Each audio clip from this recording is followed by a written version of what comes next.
there. I think this horse should sit back, and if the speed kind of backs up a little bit, certainly can take over and get up. Yeah, I'm with you there. Mosey's on Maid might show some speed in here. Call the Cops, we know is going to show speed in here. But Guaranteed Delivery lost to Giant One last time out. And that was a horse searching for a level.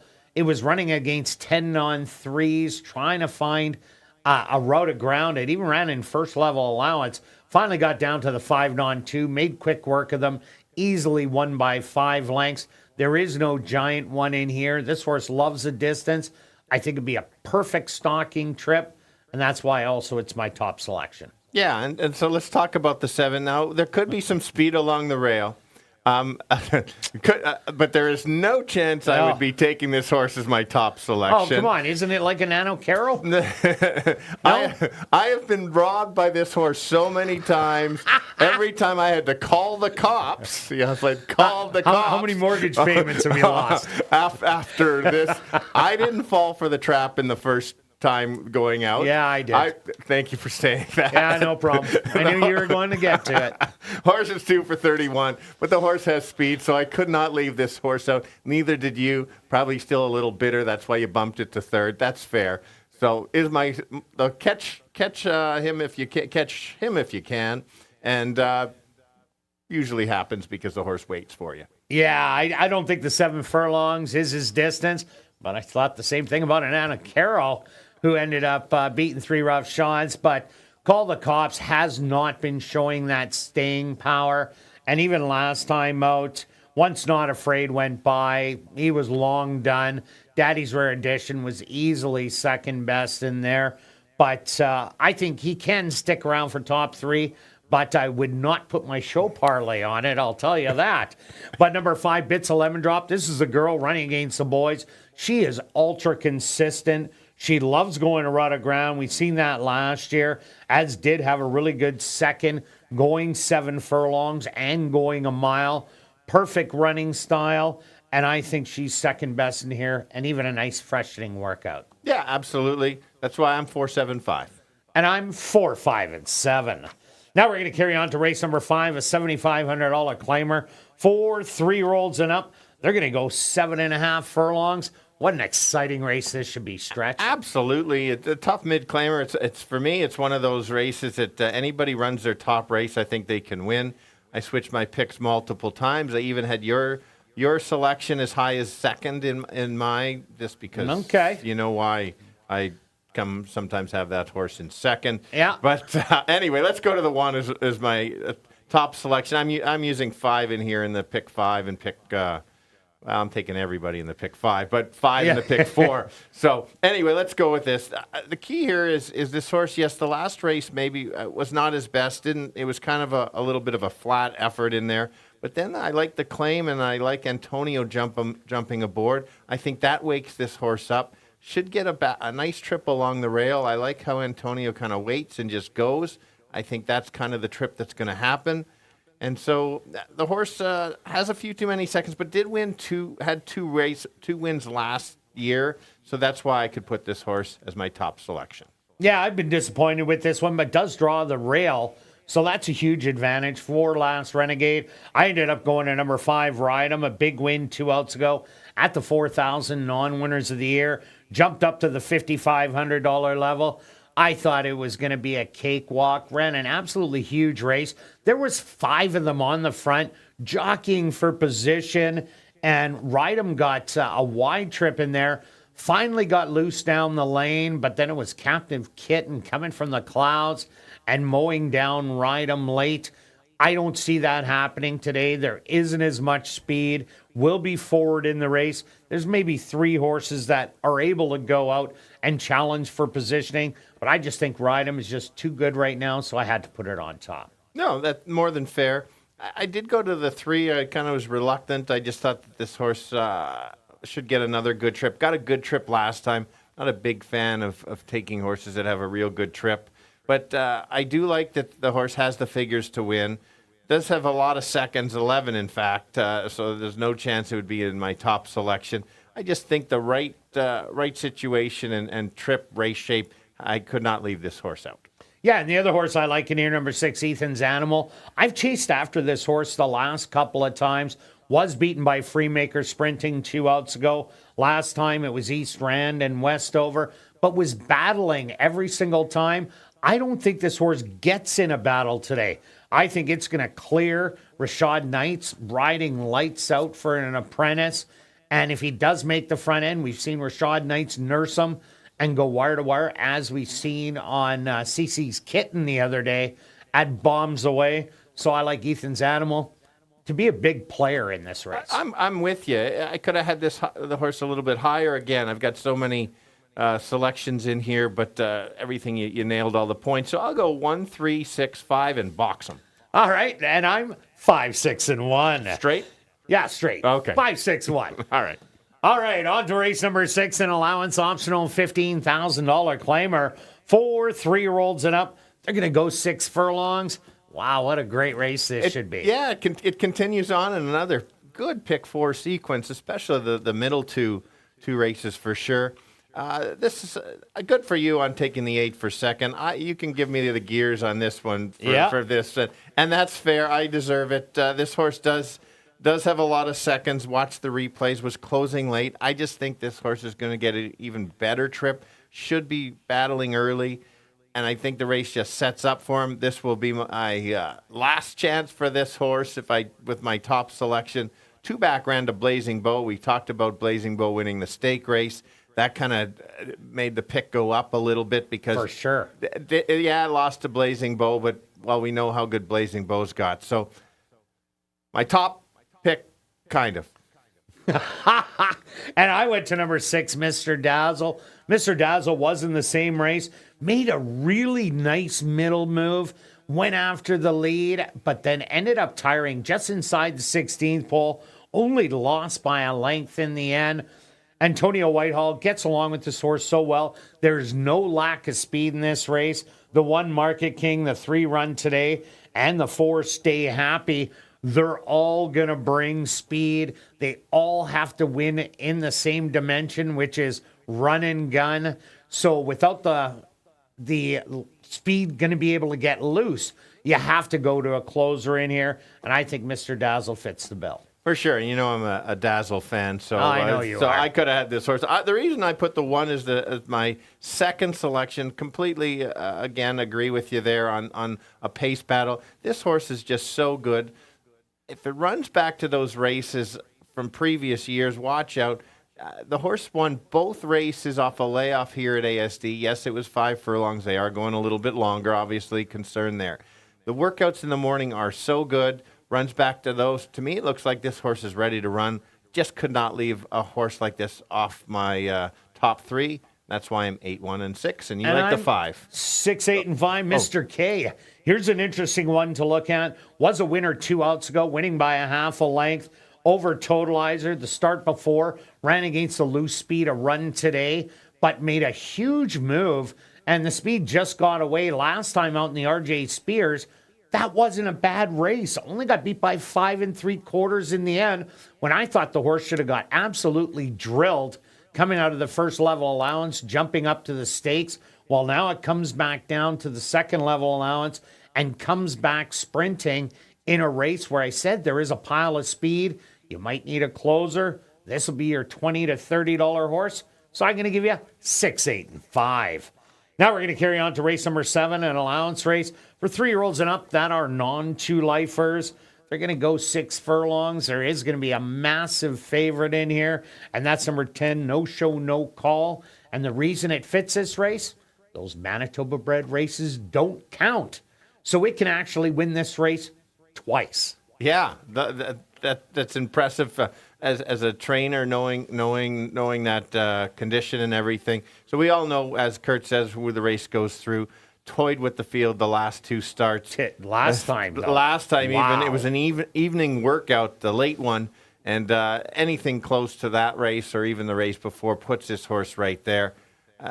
The form says it all. I've got nothing else to... Yeah, I got nothing to add either. We're gonna see what No Show, No Call is about, and if it's what we think, it'll be about 260 on the board, and if it runs in 112 and 2, Nobody else is going to be there. I also like number 4, Rough Customer. Here's a horse that showed speed 2 outs ago and then ran out of gas late, was in way too tough last time out in a first level allowance race. So now drops back in to this non-2 lifer. This will suit a lot better. And there really isn't a lot of speed in this race. So I think he might go a lot farther than usual and be a big price. Yeah, that's fair. I went to the 7. This horse has been in this condition for a while. Does cut back. Imagine that. You went to Green Amazon. Of course I did. I'm not jumping ship just yet. Cuts back in distance. Just gives me just enough reason to keep playing this horse. Yeah. I think certainly can get a nice second place finish in there, or top 3 anyway, and try to help the try or the exactor pay.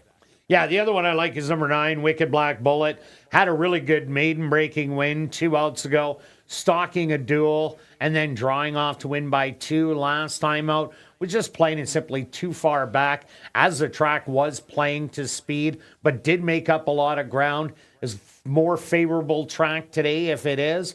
I think Wicked Black Bullet, big part of your tries. For sure, and I use the 6 as the improving or lightly raced horse. This horse is... backed him kind of both times. Last time, I thought it was an average race. I thought the horse should have won. Going in again, another one of those, thought the horse would have won by a little bit more. But that's fine. I think gets back, keeps improving. There's room for improvement on a type of horse like this, where the others, you kind of know what you get. So couldn't leave it out. 10-7-6. And I'm 10-4-9. Good luck with all your wagers this evening. And I'll be right back with the changes on this evening's Carter Racing.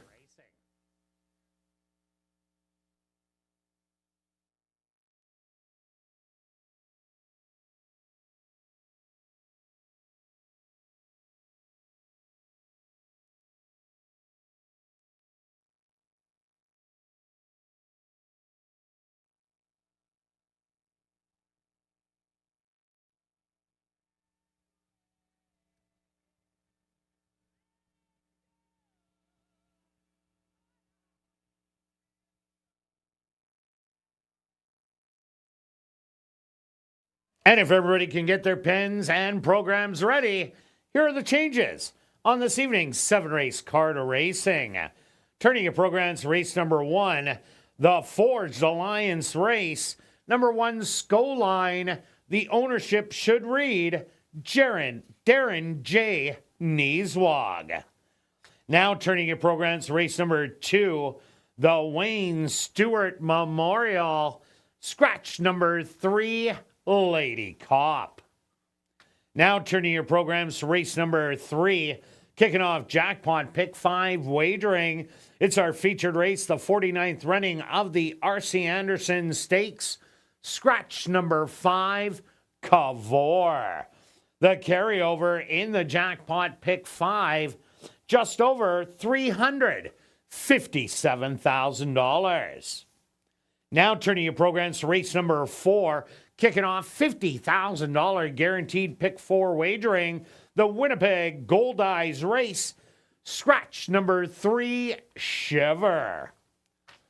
Now turning your programs to race number 5, our VIP Fan of the Night race, Just the Lone Overweight.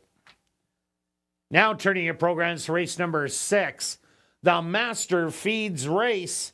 Number 1, Market King. The ownership should read Black and Blue Racing Stable. Now turning your programs to race number 7, Just the Lone Overweight. Well, it's a beautiful evening here in Winnipeg. There's the Larry Curly and Mo thing. Maybe they're because of our bets last week. Yeah, well, that was our bets. And, yeah, and I'm just peeking through there. It is cloudy out, so that's fine. Oh, yeah. Well, I can't see myself in those clouds. No. And ow to our noses. Ow. Under mostly cloudy skies, the temperature 24 degrees Celsius or 75 Fahrenheit. Light wind out of the north-northeast at 6 kilometers an hour or 4 miles an hour. And the track is listed as Wet Fast. Wet Fast Racetrack to kick off this evening's Carter Racing. And they're going to go to post in 18 minutes.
And welcome everybody to Assiniboia Nouns. Be sure to enter your name for a chance to be our VIP Fan of the Night.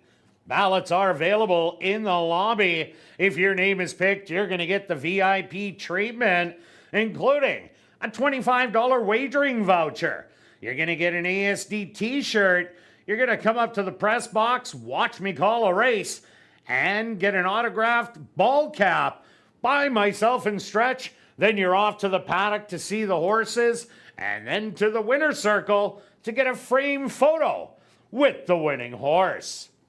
And if you're new to racing, make sure you stop by and see Shannon and Brad at the Fan Education Center, located on the main floor. Also, that's a place to open a free betting account at hpibet.com to bet on the races on your phone. And what's more, if you open a new account and bet 100, you're gonna get 100. Have a great evening of racing.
And welcome down to the paddock for race number 1. We're kicking off the week of racing with the $7,500 claimer from Manitoba, Saskatchewan, North and South Dakota bred maidens.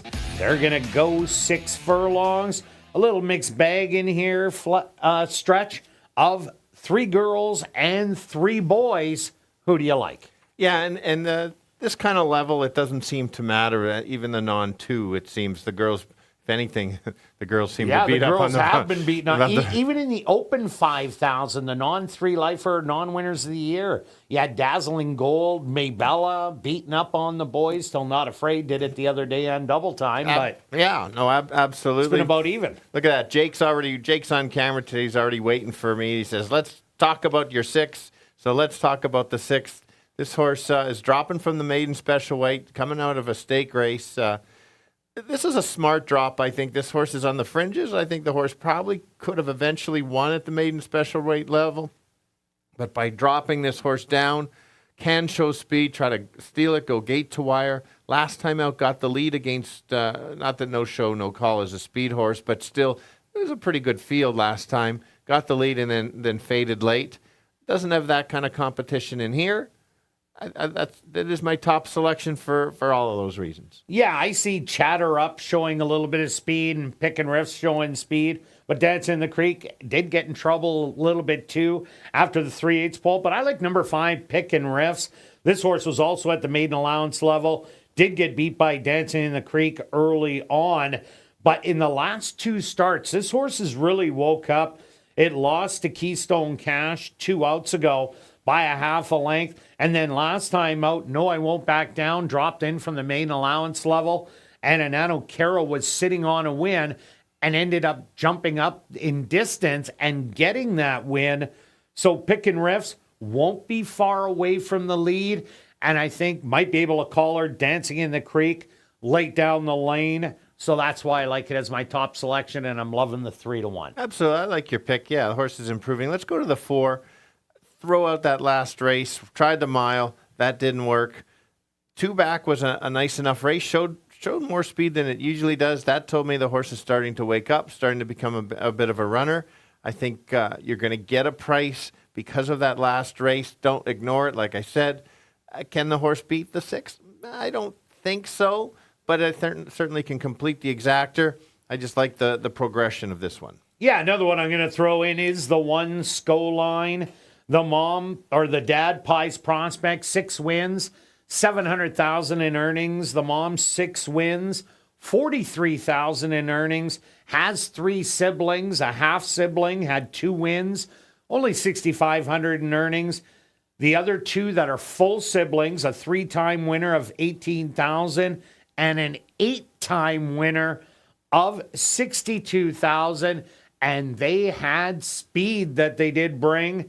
The 6 furlongs, I'm not sure if that's going to be a little bit too far being the first start of the year, but I know that the family, they are triers and they're fast. So this one just might be able to fool them at 12-1. Yeah. The other potential speed horse, only 2 lifetime starts. That's the 3 horse, as does the 2, but I'll talk about the 3 first. Well, a couple 4th place finishes. Only 2 starts. There's room for improvement. If gets caught, maybe gets loose, or at least maybe tries coming off the pace, certainly could be there. You get paid if it comes in. I'm looking 3rd or 4th in here. Yeah, first time out, came out of a key race where the 2nd and 3rd place horses both came back to win. Last time was a little bit of a flat effort. Maybe it can rebound to the first effort that it did have. Maybe the muddy track was the undoing. I'm a Zapper too. This horse took all kinds of money because it had a full brother that was an absolute win machine. Didn't show much first time out. And then second time, didn't show much again. Beaten by double digits. Looks absolutely awesome there in the paddock. If it can ever get it together like the brother Not Afraid did, might blow up the tote board at 15-1. Stretch, let's go to our wagers here in race number 1. What do you have? Well, I haven't usually had 2 bets in the first, and I thought, let's start with 2 bets in the first. Oh, look at that. Yeah. Kind of looks like a head-to-head thing. A little bit of a head-to-head. Here we go. $20 double, 6-5. All right. Once I cash that, I might as well just keep going with the $10 straight pick 3, 652. And myself, I'm going after the daily double, but I'm doing a $20 one. Make it simple, 5 and 5. Good luck with all your wagers here in race number 1. We'll see you back for race 2.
The horse are on the track for race number 1, the Forged Alliance race.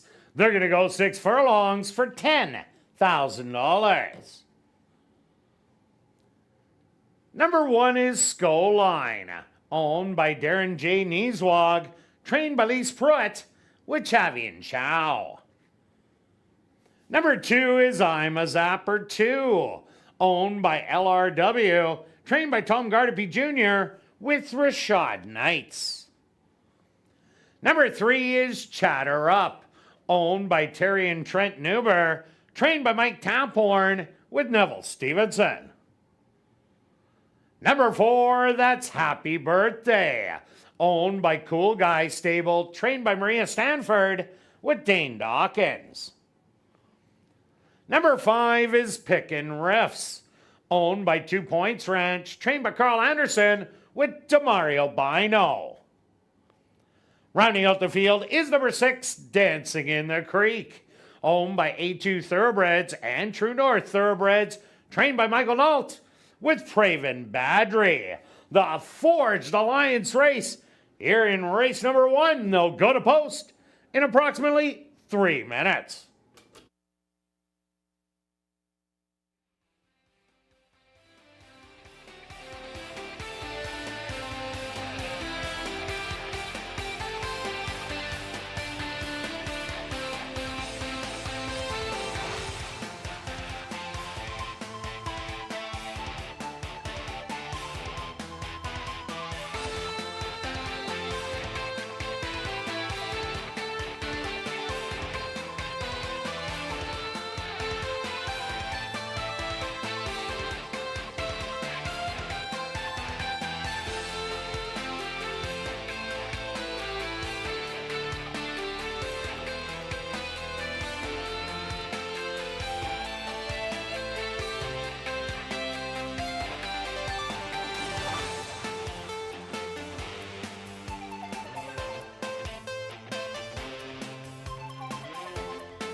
All right, everybody in here looking for their first lifetime win. We've got 3 boys, 3 girls. Let's start with the boy on the outside.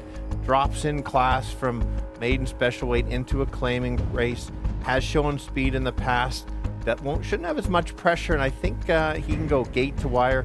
Doesn't face what he faced last time. The improving horse, 2 real good races last time, is the 5, getting a fair price there. And one of the fillies that maybe upset some of the boys, that'd be the 4.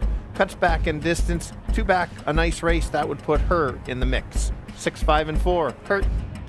Yes, Rich, I do like number 5, Pick and Rest. Has run against some tough ones in the last couple, even though it was at the bottoms.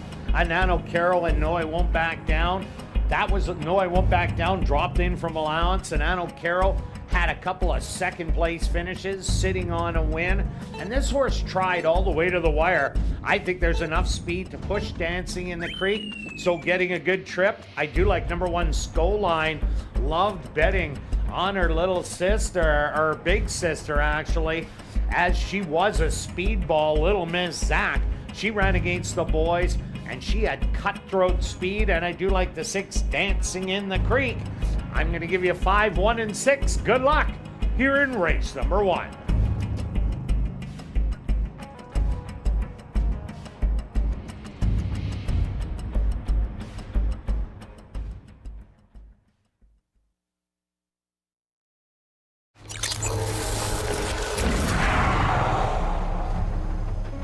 It's now 2 minutes to post time at ASD.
time.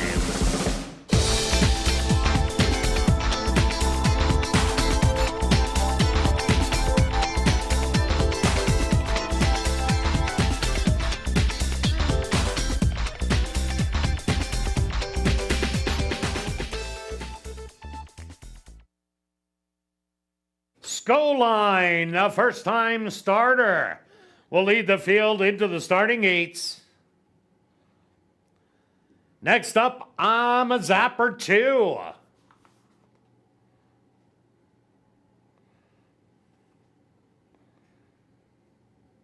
Chatter Up now walks up and in.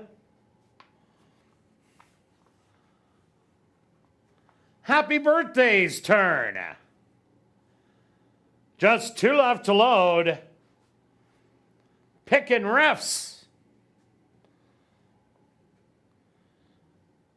And just waiting on the 4 to 5 favorite. Dancing in the Creek.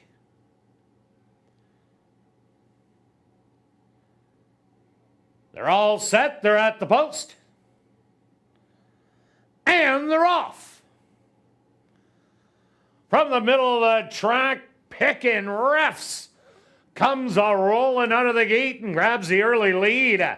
Dancing in the Creek to the outside is going to be putting on the early pressure. A gap of 3 lengths back. Chatter Up. Another 2. Happy Birthday. Goal line at the rail. And I'm a Zapper 2 will be the early trailer. About 9 off the lead. The opening quarter, 24 seconds, and it's Picking Refs and Dancing in the Creek. These 2 head bobbing on the front end. Still 5 more back to Chatter Up. Goal line at the rail. Happy Birthday, and I'm a Zapper 2.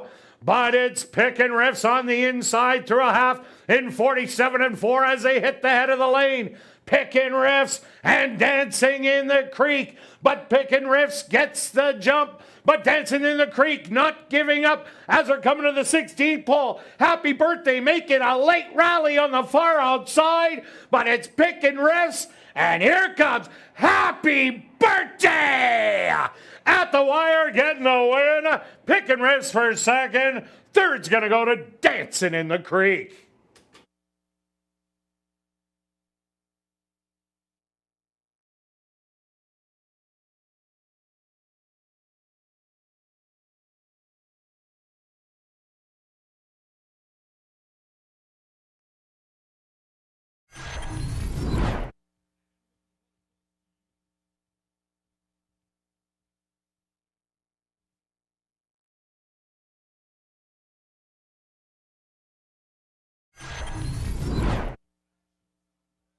The Stewart's opposed to number 4, Happy Birthday.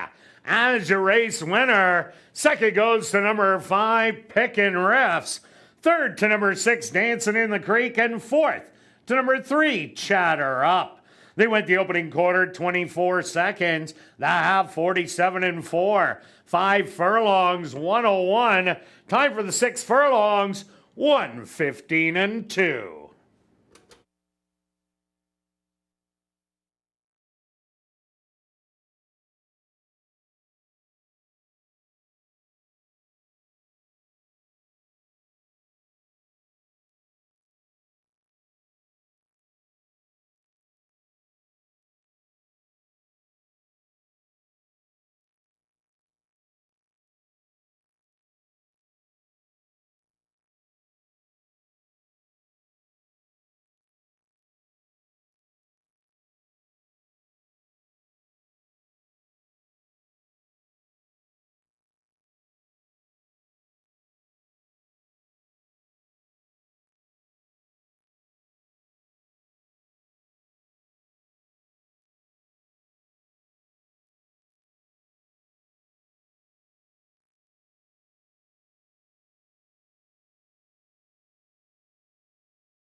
Now entering the winner's enclosure, the official winner of the Forged Alliance race, that's number 4, Happy Birthday.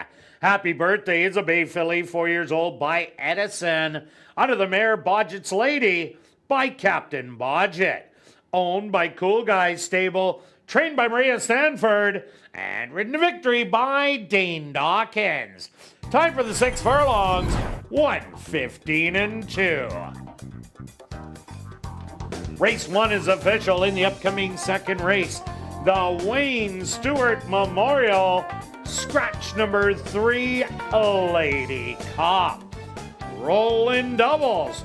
And another pick 3 starting in race number 2. They'll go to post in 16 minutes.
Assiniboia Downs has introduced a new 50-50 draw that will take place each and every race night.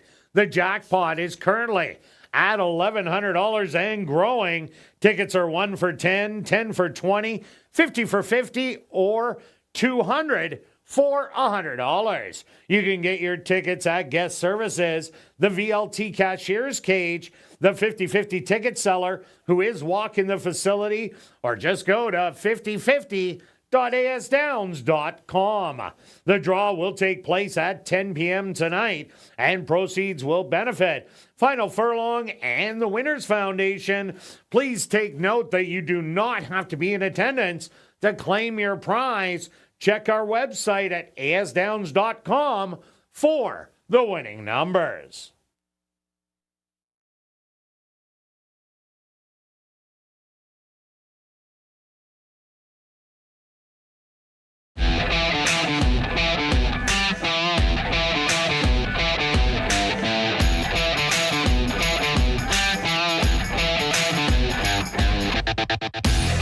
And welcome back down the paddock for race number 2 for the $5,000 claimer.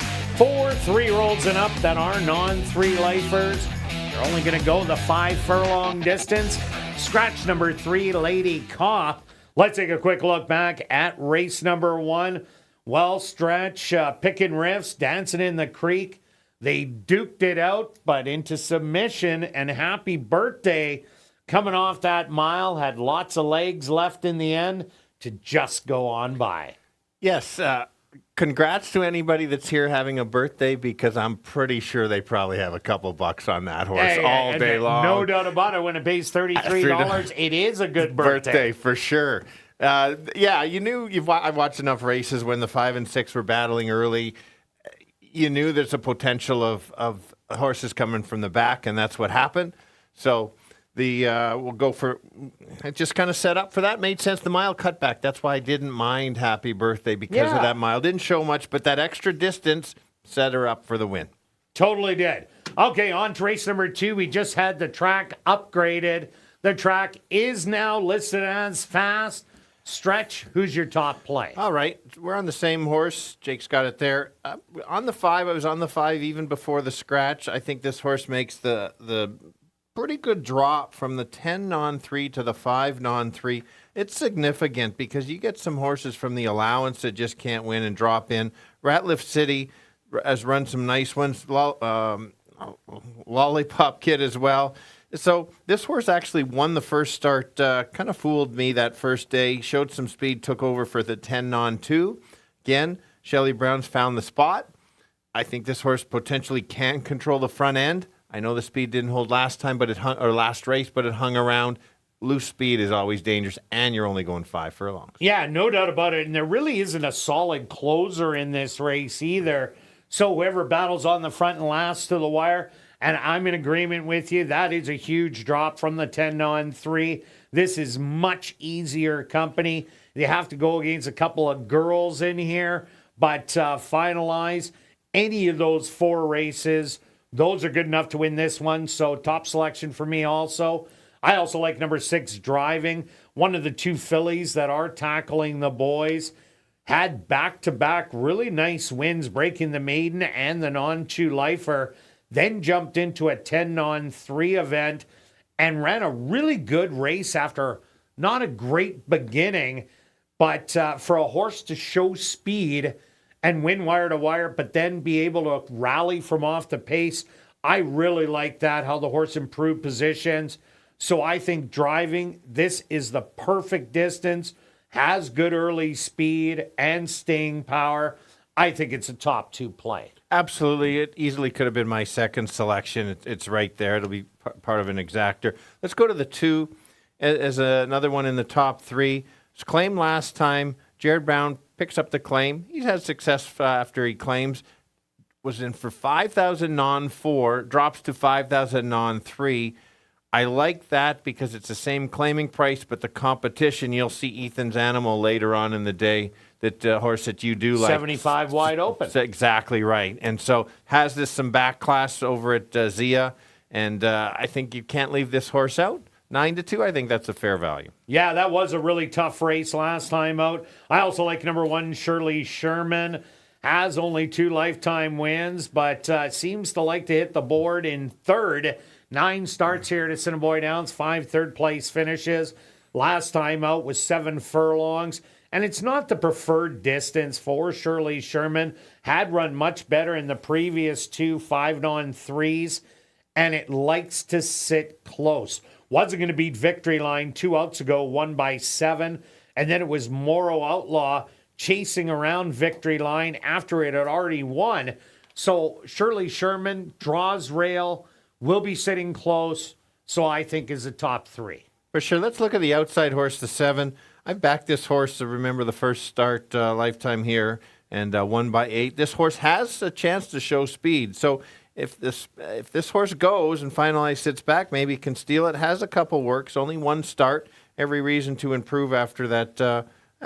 Not a great start, 1 start this year. And the 4, Frank's Reload. Maria Stanford, the trainer, looking for the early daily double. Showed speed first time out in this condition and lost to Morrow Outlaw and Big Ticket. Since then, hasn't been showing that same speed. But maybe if Douglas Battlew can get the horse out of the gate and in contention early, this is the perfect distance for Frank's Reload if it can get towards the front end. All right, let's go to our wagers here in race 2, Stretch. What do you have? Well, if you lose the first pick 3, why not try another one? Ah, there you go. I'm going to play a 10. What's this? We're both on the double, both on the pick 3. I know.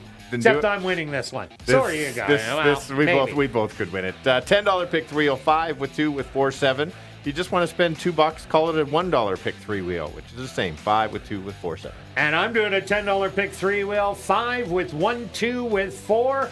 That's $20. Good luck with all your wagers here in race 2. We'll see you back for our featured race in race 3, the 49th running of the R.C. Anderson Stakes.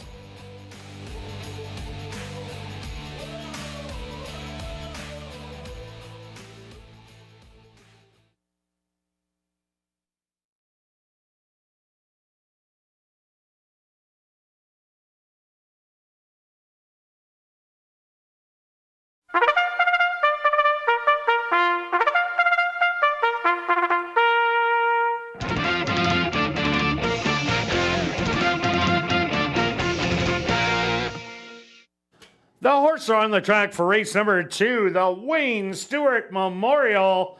They're going to go 5 furlongs for $10,200. Number 1 is Shirley Sherman, owned and trained by Ryan DeJarlis with Ronald Alley. Number 2 is Ha Ha For You, owned by King Couture and Sharon Ewell, trained by Jared Brown with Dario Dalrymple. Number 3, Lady Cop, was scratched. Number 4 is Frank's Reload, owned by S&S Racing, trained by Maria Stanford with Douglas Battlew. Number 5 is Finalize, owned by All for One Stables, trained by Shelley Brown with Ronaldo Cumberbatch. Number 6 is Driving, owned by Henry Witt Jr., trained by Lee Delaron with Neville Stevenson. Rounding out the field is number 7, Stan Starlet, owned by Norm Suderman and Wendy Anderson, trained by Wendy Anderson with Javaniel Patterson. The Wayne Stewart Memorial. Here in race number 2, they'll go to post in approximately 3 minutes.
7 of them going only 5 furlongs, so it's a really quick sprint.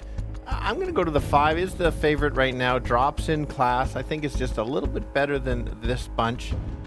Has a lot of thirds, but just sitting on the right spot to chase or press and take over. Can't leave, finalize out. Another one to consider is the 2. Also making a drop against an easier competition. Has the back class, could sit just off, make a late move. Don't forget about the 6. We had the girls beat the boys in the first. She's the girl, one of the girls this race. 5, 2, and 6. Kirt. Yeah, Stretch, I'm with you on number 5, Finalize. All the races that he has run this year are definitely good enough to win this one in that 10,000 on 2 and on 3. Has good tactical speed, will be up with the leaders. I think it's his race to lose. I also like number 6, Driving. She won 2 in a row, her maiden and non-2. Didn't get out of the gate last time, but made a really nice rally down the lane. That shows some good heart. Expect a better break and her to be more forward. And I like number 1, Shirley Sherman. Will be mid-pack, but on the inside, so should get a smooth trip. I'm going to give you 5, 6, and 1. Good luck here in race number 2.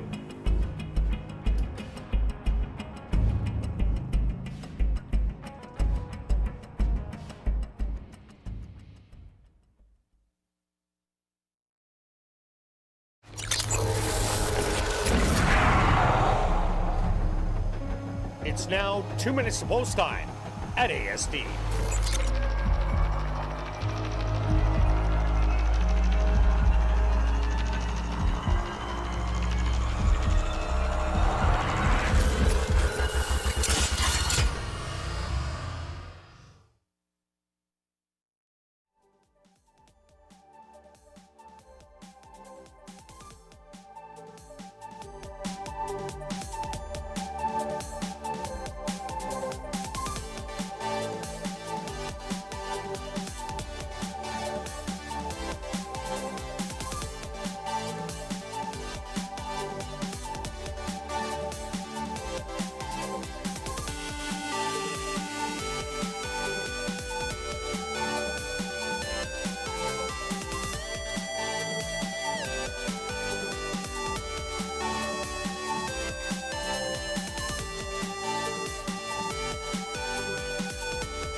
Shirley Sherman, the first to step into the starting gate. Next up, Ha Ha For You. Here comes Frank's Reload. Walks right in. The even money favorite Finalize is next. Just 2 left to load. Both the fillies driving. And now just waiting on Sten Starlet. Ha Ha For You, a little fractious in the gate. Now settled down.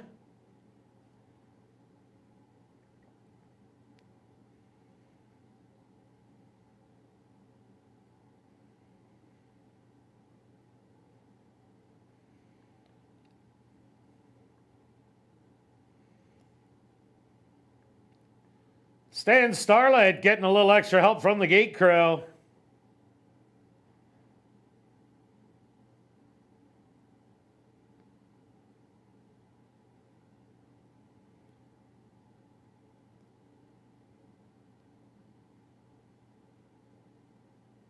She's now in. They're at the post.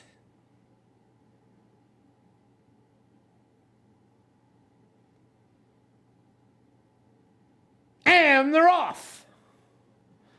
From the middle, Finalize. Shoots right out and is collared on the outside by Driving in between horses.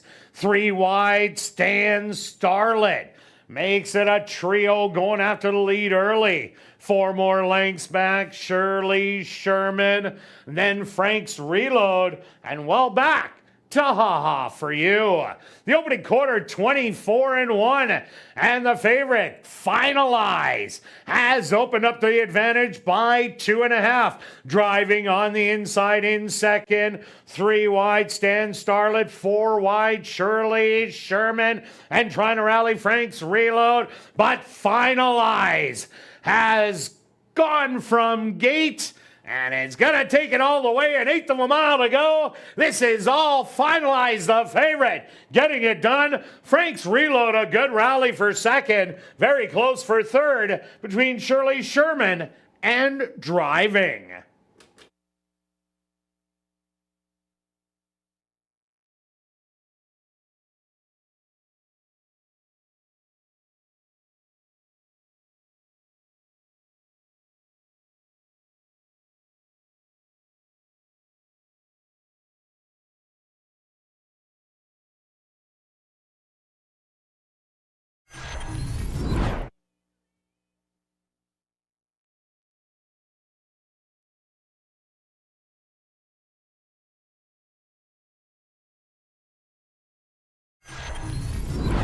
The Stewart's opposed to number 5, Finalize. As your race winner, second goes to number 4, Frank's Reload. A photograph has been called to determine the show position. They went the opening quarter 24-1, the half 47-3. Time for the 5 furlongs, 1 minute and 4/5.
Results of the photo show number 1, Shirley Sherman. Finishing third. Fourth goes to number 6, Driving.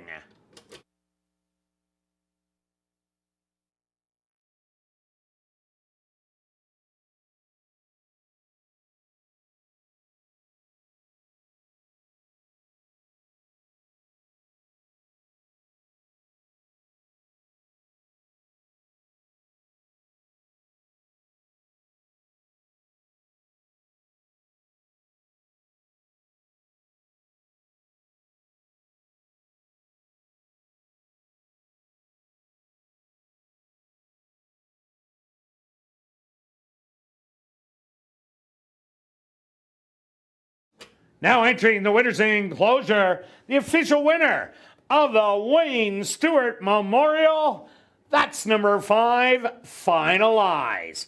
Finalize is a dark Bear Brown gelding, 5 years old, by Freud, out of the mare Jan Beth Joe by Chief Seattle.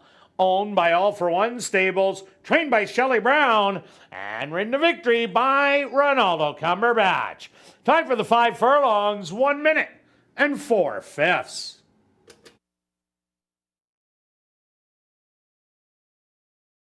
Race 2 is official in the upcoming third race. Our featured race, the 49th running of the R.C. Anderson Stakes, scratch number 5, Cavour. And this does kick off jackpot pick 5 wagering, where the carryover is just over $357,000. And we will carry on with the rest of the changes in this evening's pick 5. Turning your programs to race number 4, scratch number 3, Shiver. Turning your programs to race number 5, there's no changes. Now turning to race number 6. Number 1, Market King. The ownership should read Black and Blue Racing Stable. And there's no changes in race number 7. The 49th running of the R.C. Anderson Stakes, kicking off jackpot pick 5 wagering here in race number 3.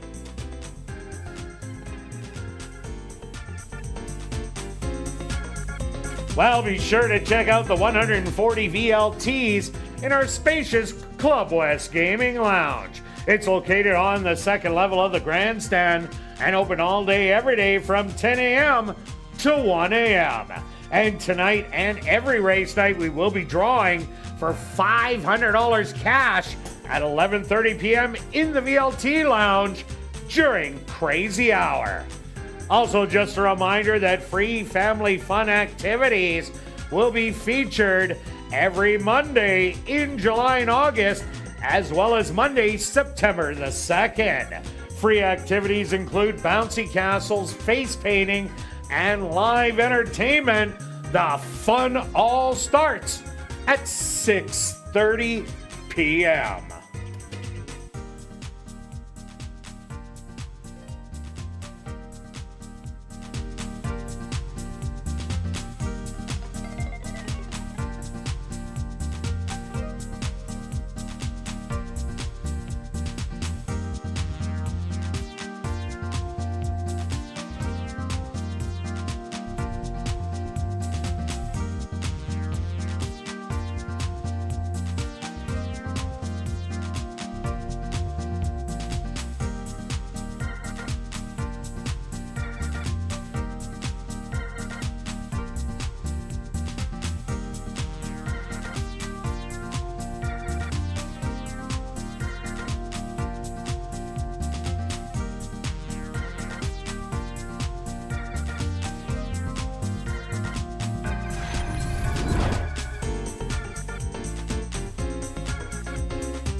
Ladies and gentlemen, turning your programs back to race number 2, we had 2 claims to report. First off, claim for $5,000 was your race winner, number 5, Finalize, claimed by Goose Racing, trainer Tom Gardapi Jr. Also claimed for $6,250 was number 6, Driving, claimed by Final Stable, trainer Curtis Maxwell.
And welcome back down the paddock for race number 3, kicking off Jackpot Pick 5 wagering with our featured race, the 49th running of the R.C. Anderson Stakes for 3-year-old fillies. Scratch number 5, Cavor.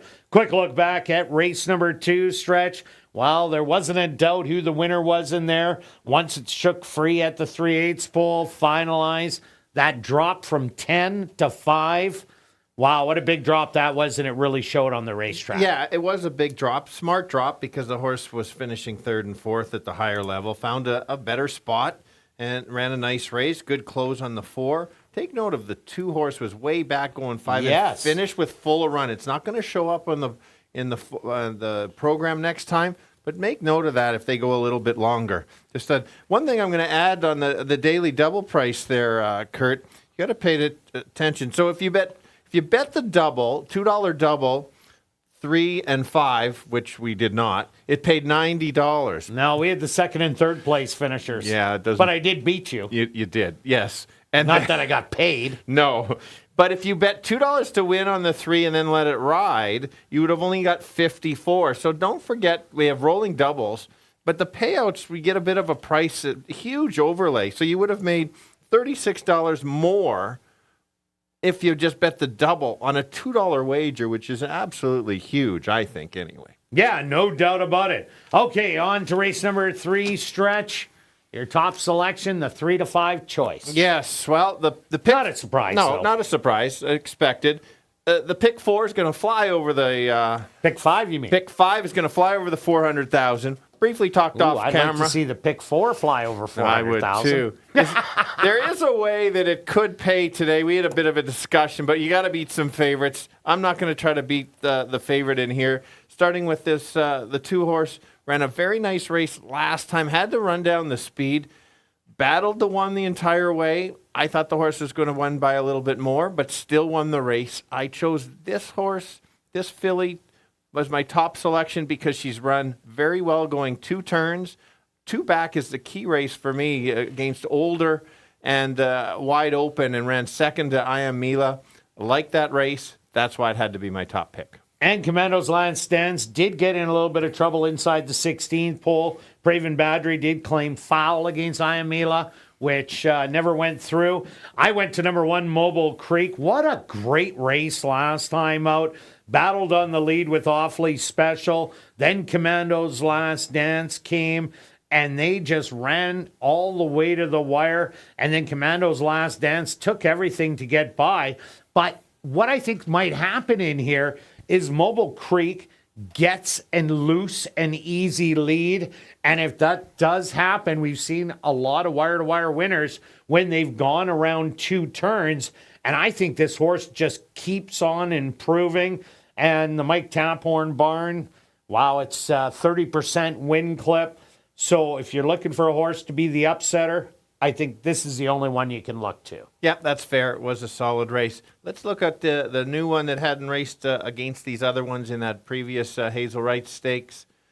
The 4-horse made a nice move last time, and then because she just likes to run second, kind of have waited for Donna the Devil, but it's always in the mix. We're going to find out if this horse can go the 2 turns. It has gone the 1 time against the 2-horse, lost to the horse by 8, but it's a year later.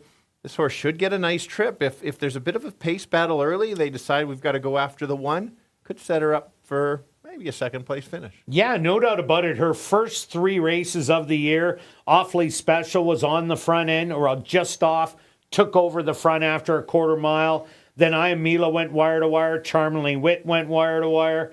And it was only the last one where it made the big move early and ended up getting caught. So I like Daisy Zadoozy a lot in here. And also look at number 3, Awfully Special. Started off the year in good form, drawing off to win by 3. The comeback race in the allowance non-2 against Older. That was also an awesome effort, only to be beaten by a length and a half. Last time out, tried to show some speed, but in the end was overmatched by the 1 and the 2 horse. It'll have to show a lot more in here. And without the experience going around 2 turns that 2 out of the 4 horses do have, that's kind of against Awfully Special. I do agree with you, it is, but maybe stretching out, maybe we're going to see something new.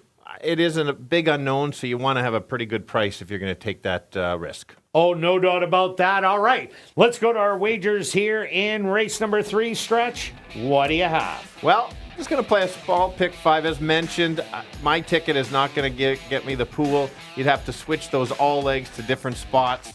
So it's pretty simple. 2 with the 4-7 with all, that's everybody, and then everybody again with the 10 in the last. Wow, you're pretty confident over there. Okay, I'm taking the 1 and 2 in here, and then I'm going to take the 4 and 5. Then I'm loading up, not as much. I'm going to take 1, 2, 3, 5, and 6. And then, like Stretch, I hit the all button in race 6. Round it out with the 10. That's $36. But Stretch, I'm going to add one on you here. What? Yeah, I'm going to take a line out of your book. I'm going to add a straight triactor, a $10 triactor, 1, 2, and 4. No. What do you mean, no? You can do that, then I get one. What? Because there's enough room. No, there isn't. Stretch. Okay, let's wrap it up right now. Oh, really? $10 2-1. Well, we know who they like better. 2-1-4. Thanks, Mitch. All right, another head-to-head here. Good luck with all your wagers here in race 3, and we'll see you back for race 4, the Winnipeg Gold Eyes race, kicking off $50,000 guaranteed pick 4 wagering.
Assiniboia Downs is proud to present our featured field here in race number 3. It's the 49th running of the R.C. Anderson Stakes. They're going to go 1 mile for $40,000. Number 1 is Mobile Creek, owned by Gary Naherniak, Rihanna Gray, Dave Ledoux, and Damon Gillis, trained by Mike Tamporn with Neville Stevenson. Number 2 is Commando's Last Dance, owned by A2 Thoroughbreds and True North Thoroughbreds, trained by Michael Nault with Praven Badri. Number 3 is Awfully Special, owned by WRA Ventures, Hillside Farms, and Right Attitude, trained by Stephen Gaskin with Ronald Alley. Number 4 is Daisy's a Doozy, owned by Larry Falloon and Champion, trained by Devin Gittins with Demario Bino. Number 5, Cavour, was scratched. Following the running of the R.C. Anderson Stakes, Assiniboia Downs is very pleased to have on hand Barry and Wayne Anderson, who will make a presentation to the winning connections. The 49th running of the R.C. Anderson Stakes. Here in race 3, they'll go to post in approximately 4 minutes.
Four girls from Manitoba, bred right in Manitoba, going a mile or 8 furlongs, go past the wire twice, so be ready for that. Let's go to the 2 as my top selection, kicking off the pick 5. Won this, beat 2 others here last time out in a battle, but now we're going longer. I think this only helps her. Should sit just off the pace and try to make a late run. Repeat effort from the last couple puts her right there. The one horse is Catch Me If You Can. If you can't, she's the winner. And maybe the sleeper in here is the 4. If can handle the distance, might sneak in an upset, but I'm going to go 2, 1, and 4. Kirt? Yeah, Stretch, I like your top 2 selections, but I'm reversing the order. I think number 1, Mobile Creek, will be loose speed in here, and that is very valuable, going around 2 turns. In the last 2 racing weeks previous to this, loose speed has absolutely dominated. So 5-2, you're getting pretty good odds on a horse that just barely lost last time out. The 2 Commandos Last Dance makes sense. This is the horse to beat. Has won going around 2 turns last year. Got up in the final strides last time out, and now they stretch out. And the 4 Daisy's a Doozy, beat by 3 horses that had it pretty well all their own way on the front end. Last time out, made the early move, got caught, but still has a load of talent. I'm going to give you 1, 2, and 4. Good luck here in race number 3.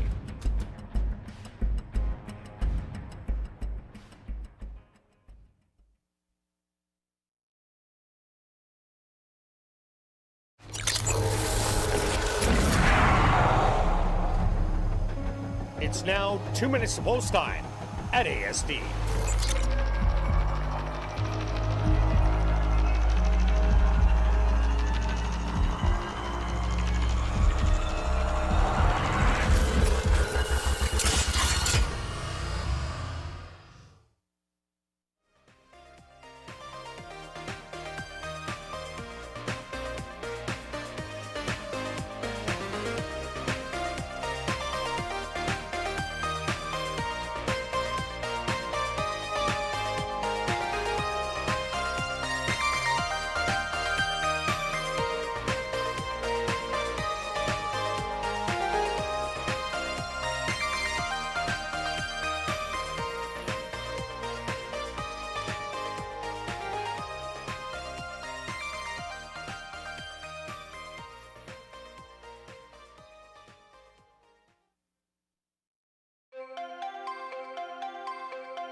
Time.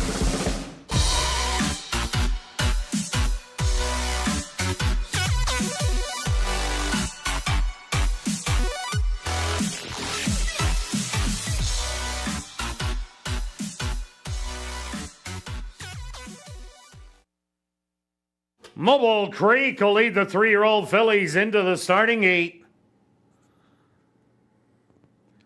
Next up, the 3-5 favorite, Commando's Last Dance.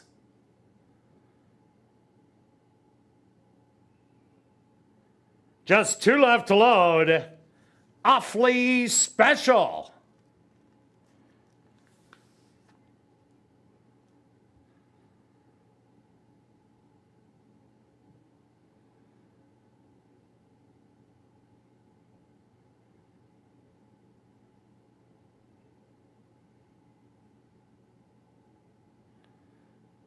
Awfully Special backs away.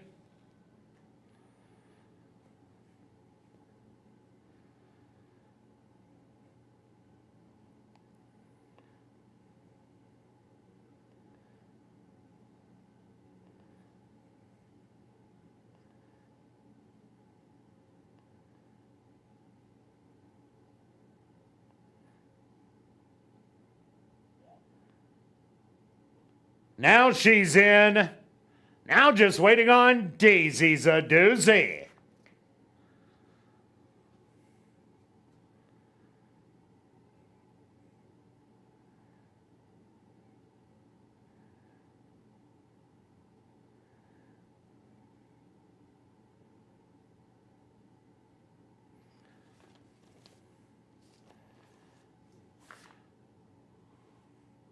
Daisy's a doozy will now be loaded. Without the rider, Demario Bino, once Daisy's a doozy is in the starting gate, he will climb back aboard.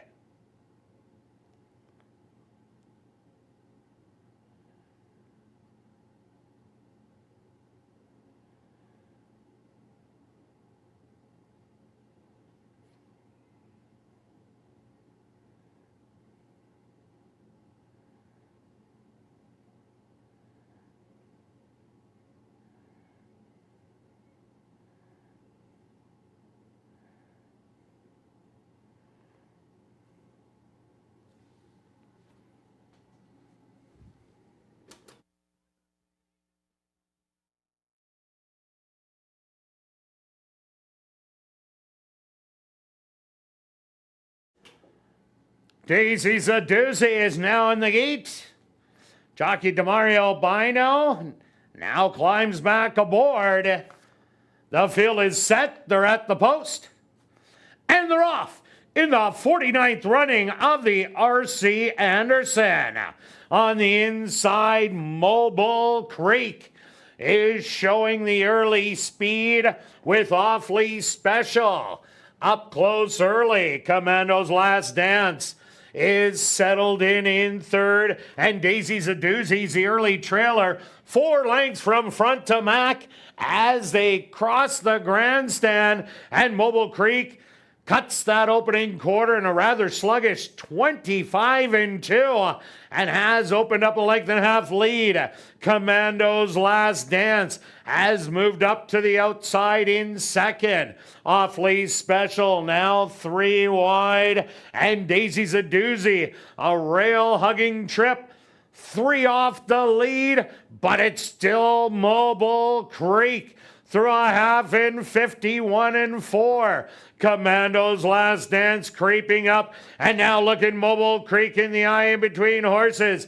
Awfully Special also making a move, and the running starts here. Commando's Last Dance to the outside, Awfully Special, Mobile Creek fading, and Daisy's a doozy is gonna try and reel them in 3/4, 116-1. They hit the head of the lane, and it's Commando's Last Dance and Awfully Special sprinting clear by 3. Nose and nose coming to the line, a 16th of a mile to go, and now Commando's Last Dance. She's gonna prove best and win the 49th running of the R.C. Anderson. Awfully Special in second. Third's gonna go to Mobile Creek, and fourth to Daisy's a doozy.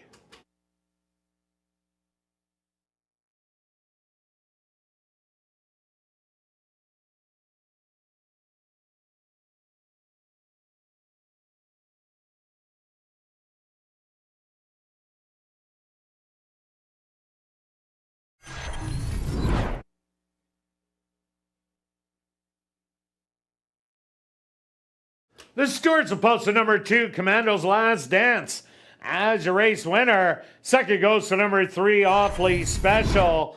Third to number 1, Mobile Creek. And fourth to number 4, Daisy's a Doozy.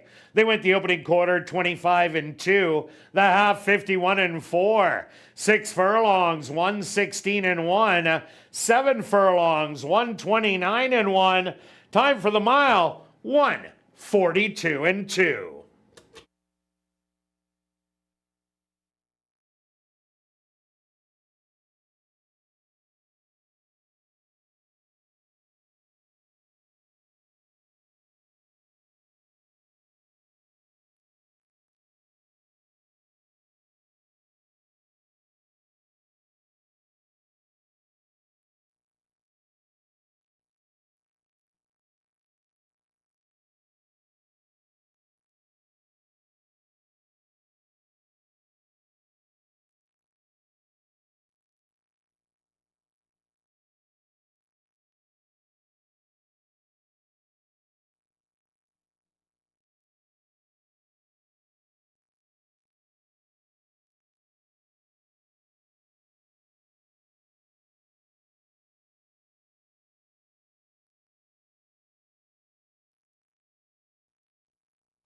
Now entering the winner's enclosure, the official winner of the 49th running of the R.C. Anderson Stakes, that's number 2, Commando's Last Dance.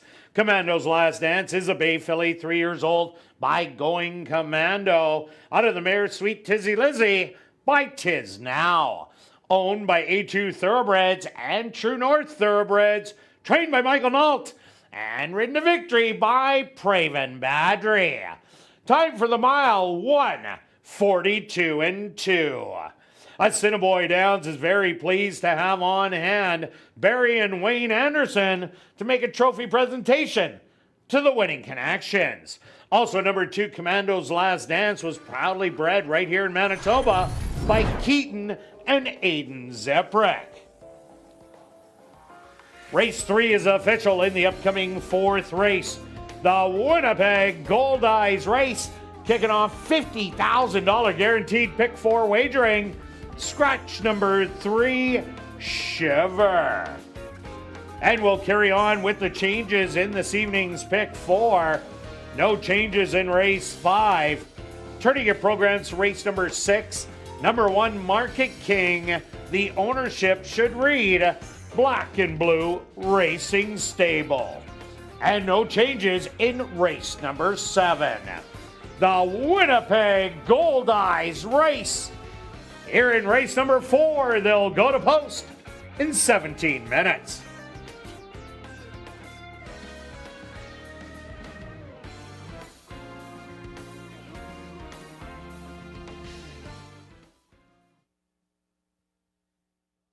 And ladies and gentlemen, we've drawn our VIP Fan of the Night.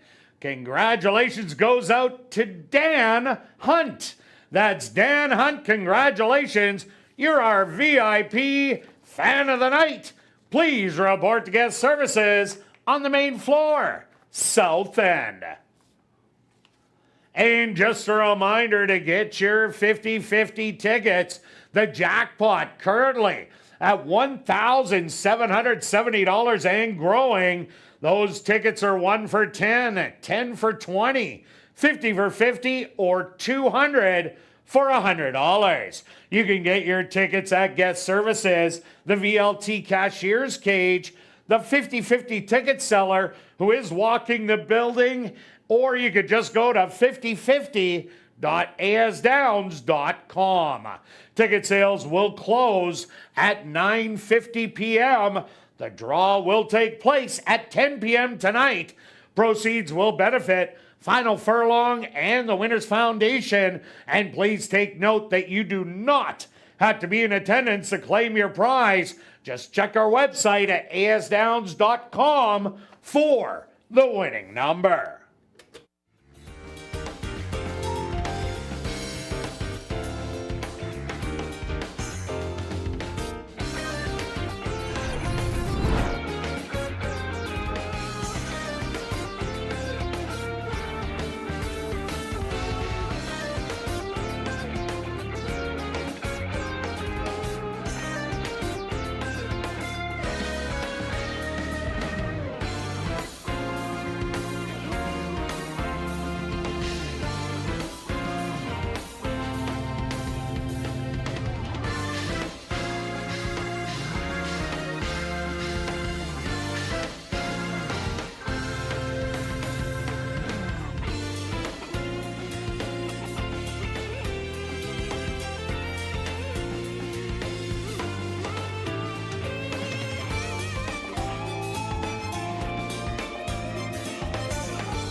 And welcome back down the paddock for race number 4.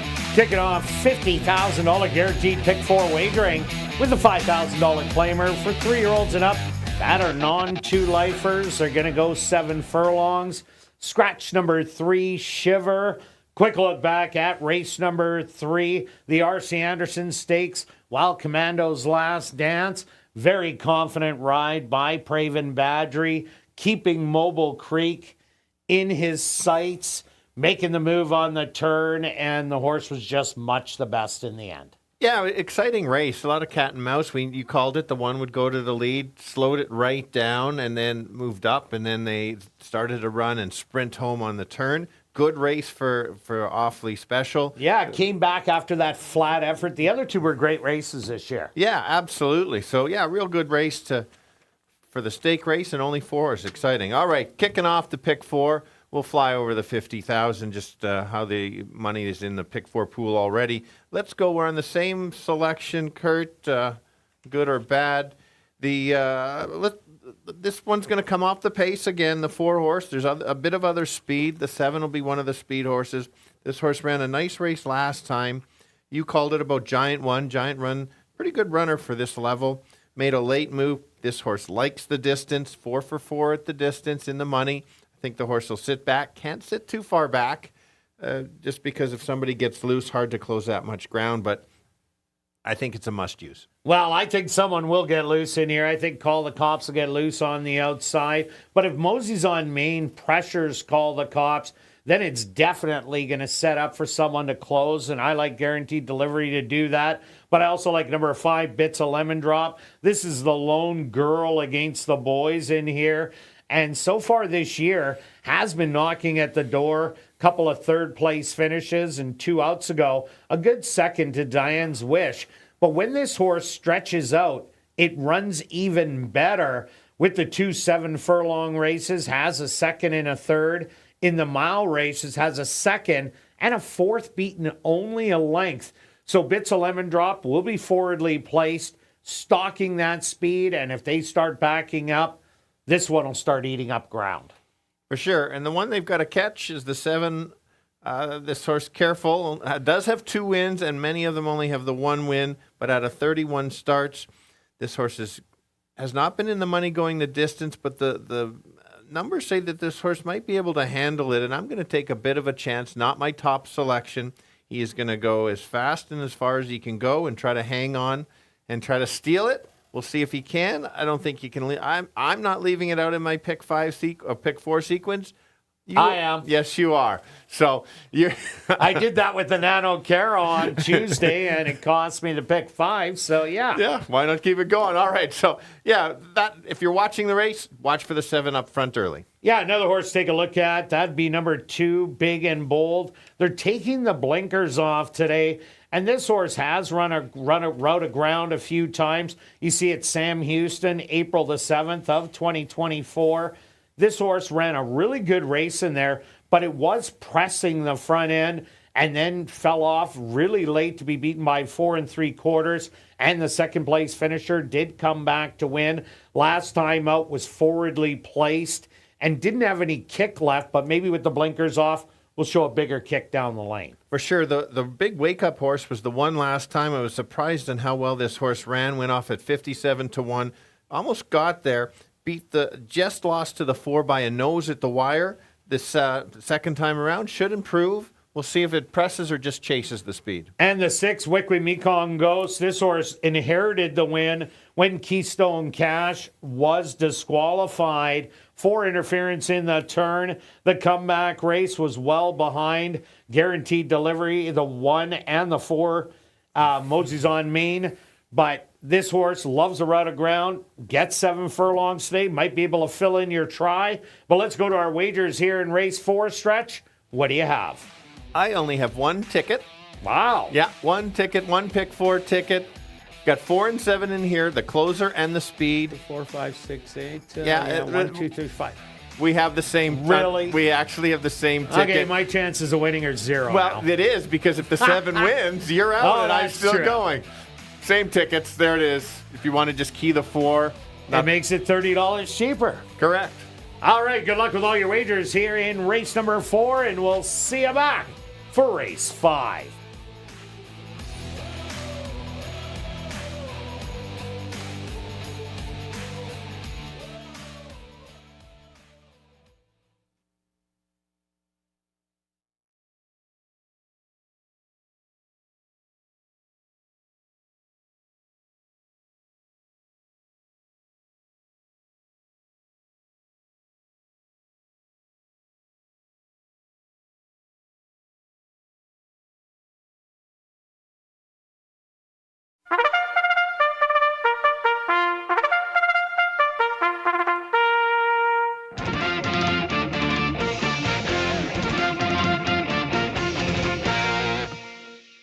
The horse on the track for race number 4, the Winnipeg Gold Eyes Race. They're going to go 7 furlongs for $10,100. Number 1 is Mosey's on Main, owned by 2 Points Ranch, trained by Tiffany Husbands with Praven Badry. Number 2 is Big and Bold, owned by Henry Witt Jr., trained by Lee Delaron with Arthur Badu. Number 3, Shiver, was scratched. Number 4 is Guaranteed Delivery, owned by 2 Points Ranch, trained by Carl Anderson with Dane Dawkins. Number 5 is Bits of Lemon Drop, owned by Hearthstone Stable, trained by Victoria Morse with Antonia Whitehall. Number 6 is Wickwee Mekong Ghost, owned by Hillside Farms and Right Attitude, trained by Stephen Gaskin with Rashad Knights. Rounding out the field is number 7, Call the Cops, owned by Dr. Betty Hughes, trained by Devin Gittins with Demario Bino. The Winnipeg Gold Eyes Race kicking off $50,000 guaranteed. Pick 4 wagering. They'll go to post in approximately 4 minutes.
All right, kicking off the pick 4. You're going over the 50,000. They're going 7 furlongs. It'll be fast to the turn, but let's take a closer. The public, I agree with the public, the 4 horses being the favorite. We'll be sitting back probably in about 5th spot and try to make that late run and try to run down the speed. Who's the speed? Call the Cops on the outside. Likes to go fast early, just a matter of can he last the entire distance. The 1 filly in the group, that's the 5. We'll also kind of sit close, try to make a late run, might get the jump on the 4, but I'm still going to go 4, 7, and 5. Kirt. Yeah, Stretch, I'm with you on number 4, Guaranteed Delivery. Yes, the 7 is going to be the speed of the race. I think the 1 might pressure a little bit. So the way this horse ran last time out, Guaranteed Delivery, it made a big late move. Unfortunately, ran into a horse dropping in from the 10,000 claimer to the 5, and it won easily by 5. So this will be a much easier test. The 5 horse Bits of Lemon Drop, the girl against the boys. She loves stretching out in distance, and she will be sitting in the top 3 horses, so should get a great trip. And I'm going to throw in Call the Cops for 3rd, trying to get the distance for the first time, but I'm going to give you 4, 5, and 7. Good luck here in race number 4.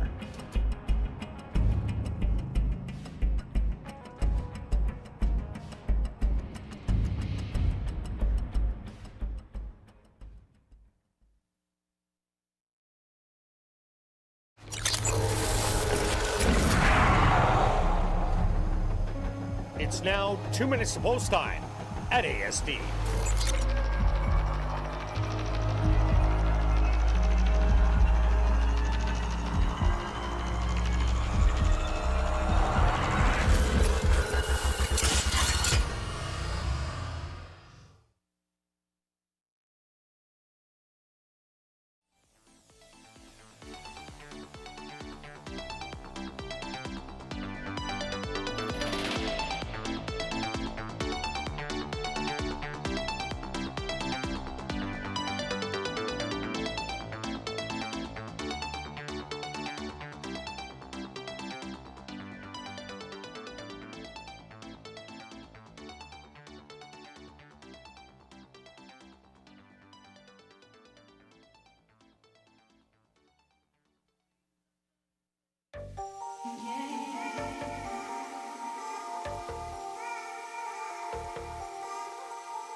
Front gates are open for number 2, Big and Bold.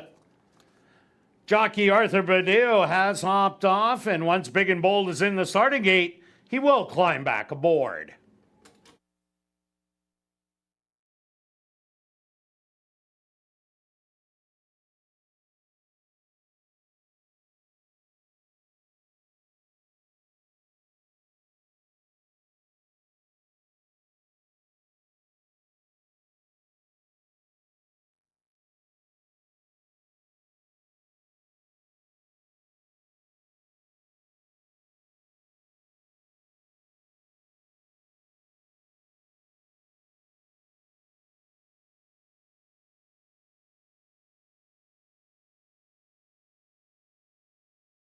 Mosey's on Main now walks right in.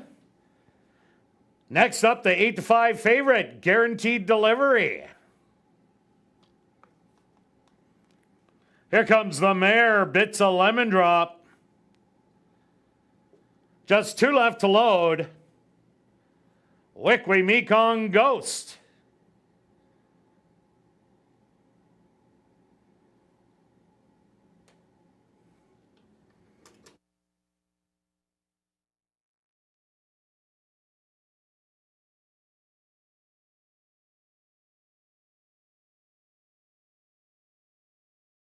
And now just waiting on Call the Cops.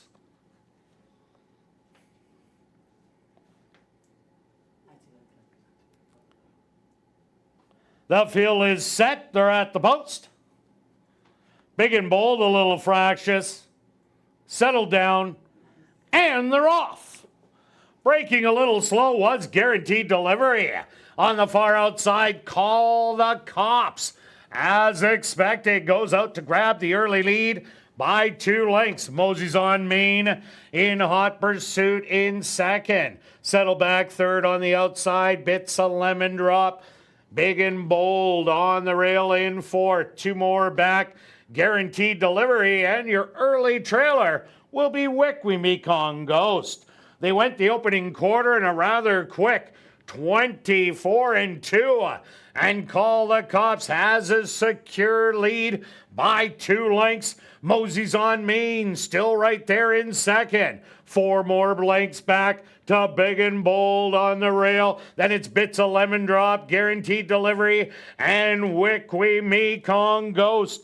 The half mile, 48-1, and Call the Cops is running a huge one today. Has opened up by 4. Mosey's on Main trying to keep up in second, but they hit the head of the lane, and Call the Cops is opened up now by about 9 lengths. It's all Call the Cops. His calling was a run of ground. He got it, and he's made every pull a winning one. Call the Cops is going to win by 5. Bits of Lemon Drop for second. Very close for third between Guaranteed Delivery and Mosey's on Main.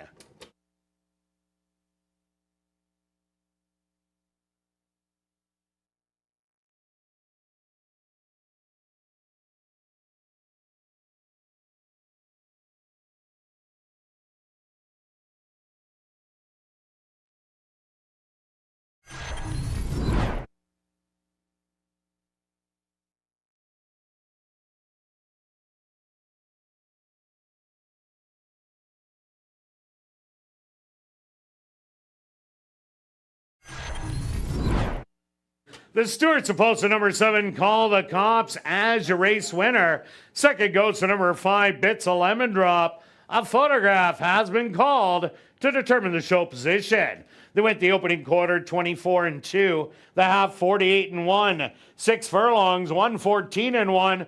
Time for the 7 furlongs, 129.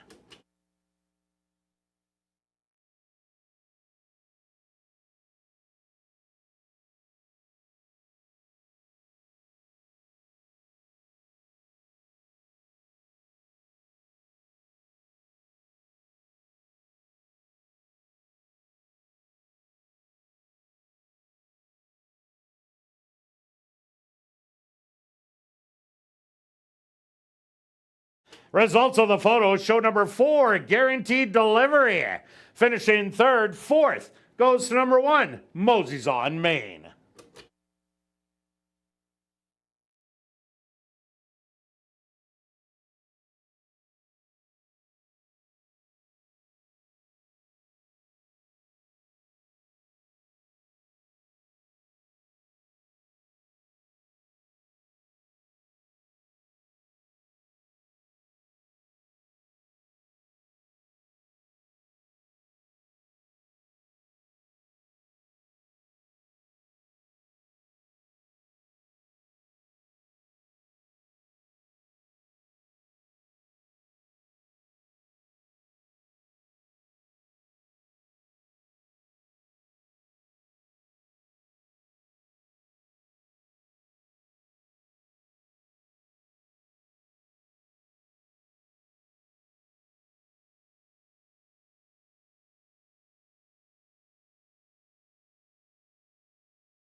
Now entering the winner's enclosure, the official winner of the Winnipeg Gold Eyes race, that's number 7, Call the Cops. Call the Cops is a dark bay or brown gelding, 6 years old, by Vengeful Wildcat, out of the mare Angola Bino, by Successful Appeal. Owned by Dr. Betty Hughes, trained by Devin Gittins, and ridden to victory by Demario Bino. Time for the 7 furlongs, 1:29.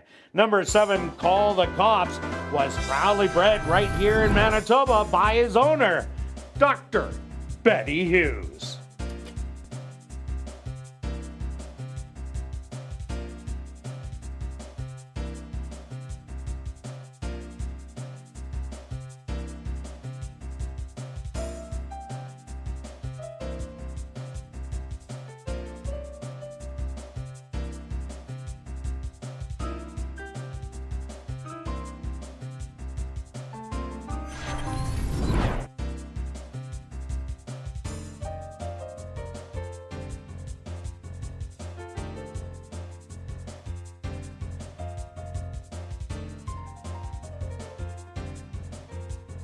In the upcoming 5th race, our VIP Fan of the Night race, there are no changes.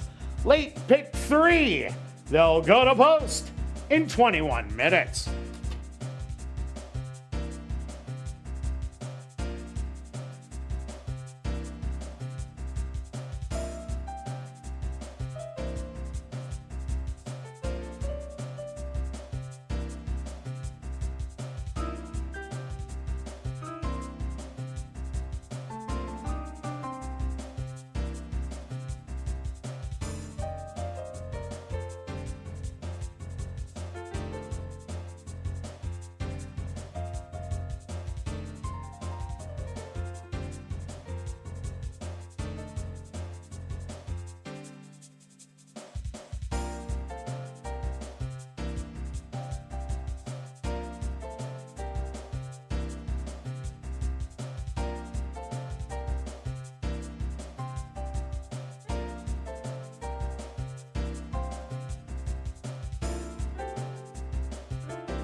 And be sure to join us Manitoba Derby Night, Monday, August the 5th, featuring the $125,000 Manitoba Derby, presented by Manitoba Liquor and Lotteries. There'll be free family fun events that start at 6:30. Racing starts at 7:30. That's Manitoba Derby Night, Monday, August the 5th. And please take note that we have modified our racing schedule, and we will not have live racing on Wednesday, July 24th, Wednesday, July 31st, or Wednesday, August the 7th. We have added dates in September, and our race meet will now end on Tuesday, September the 24th. You can see our revised schedule at asdowns.com.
welcome back down the paddock for race number 5. We have a $7,500 claimer for 3-year-olds and up.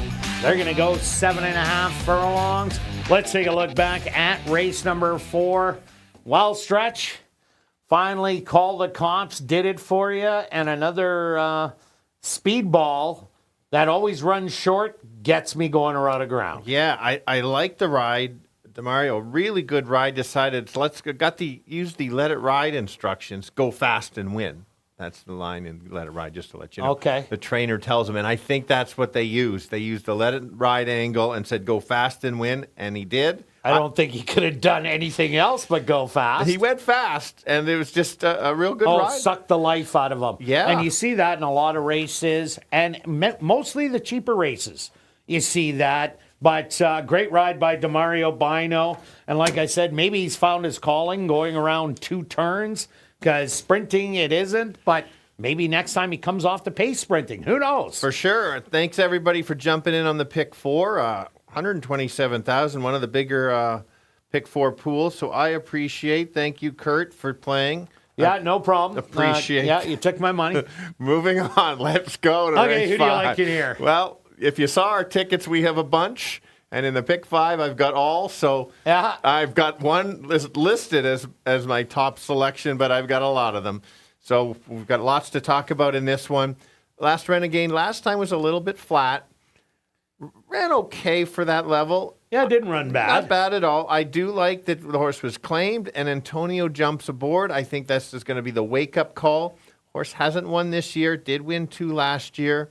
Should get a nice trip. I like how Antonio just kind of sits back and then makes that late move, hoping that happens. Can't get too far away, as we saw. Speed could go is carrying at times. Yeah, and this horse was on the outside last time, now draws the rail. That is a massive advantage here. The horse I like is number 5, Ride 'em.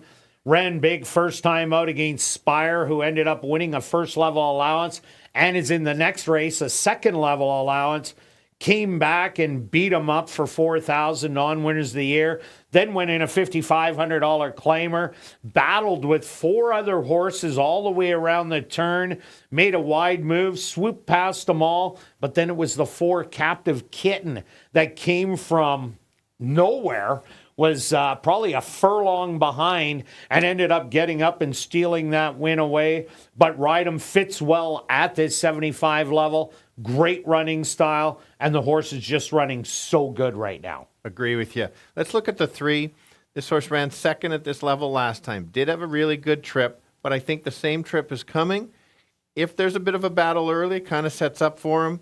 It has the ability, and does have a lot of seconds, hence why it's my second choice. Yeah, another horse I like in here, number 6, Ethan's Animal, is going to try and do what Call the Cops did, I think. Going to try and steal it on the front end. There's a few horses with a little bit of speed, but I think Ethan's Animal has the most speed in here. Rashad Knight's the apprentice. You get a 5-pound break in the weights. He's won a lot of these route races on the front end in the last couple of weeks as they hit the 2-turn distance. But Ethan's Animal isn't on 4-lifer, but here's one that's run 3 good races this year, all battling on the front end. If he does shake free, he might be able to take it all the way. Absolutely. And if you look at a few races, it's not a need the lead type. So if somebody goes fast, he could stalk. I do like that selection. Let's take a look at the 2. Has won back-to-back races, is moving up in class, 7-1 current odds. 5-1 morning line, so getting some value. 3 wins at the distance. Should get the same trip. We're going to see there's had 1 race, 2 turns here. Ran a 4th, beaten 5. I think the horse is going to have to improve a little bit. But I always like horses that win. Yeah, the question mark is the distance. That was the only flat race it ran, going 7 furlongs, but that was against Willis Chill, who also jumped up and won the allowance level. Also look at number 7, Dino's Cape. Showed a little speed last time up, but was unable to keep up in the end. This horse did win this condition 3 outs ago by a narrow nose over the one last Renegade. But Dino's Cape being on the outside, that is not the place you want to be. It's kind of tough making the lead at 7, especially 7, but also 7.5. So I think he could hit your top 3, but I don't think he's a big win candidate. Yeah, let's take it. The 4-horse was a long shot to date, going off at over $100. Kind of hinted on him last time.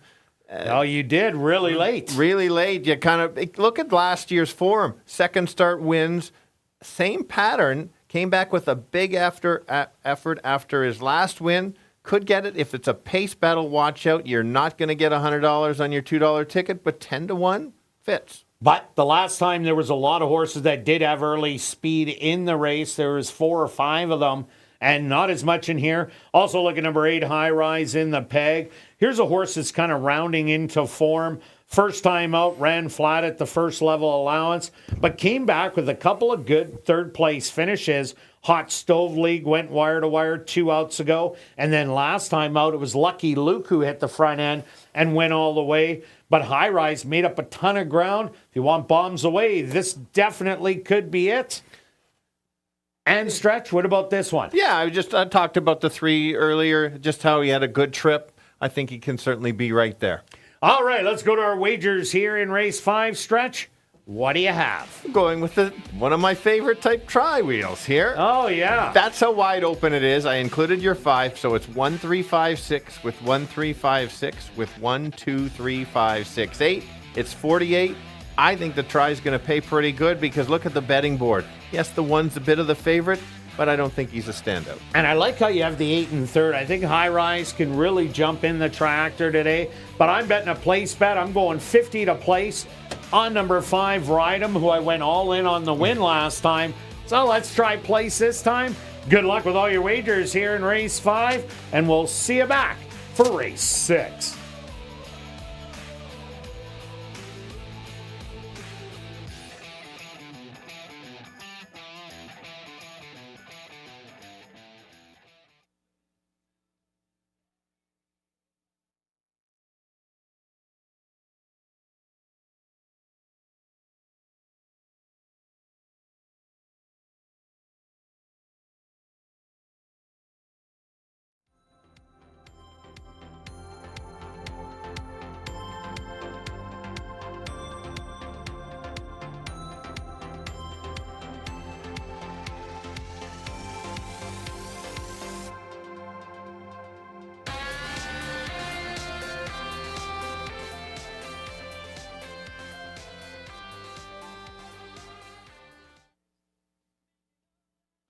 Well, you better hurry and get your 50-50 tickets. The jackpot is currently at $2,680 and growing. Tickets again are 1 for 10, 10 for 20, 50 for 50, or 200 for $100. Get those tickets at Guest Services, the VLT Cashier's Cage, the 50-50 ticket seller, or at 5050.asdowns.com. Ticket sales will close in just a little over 17 minutes at 9:50, so get your tickets now.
The horse on the track for race number 5, our VIP Fan of the Night race. They're going to go 7.5 furlongs for $14,800.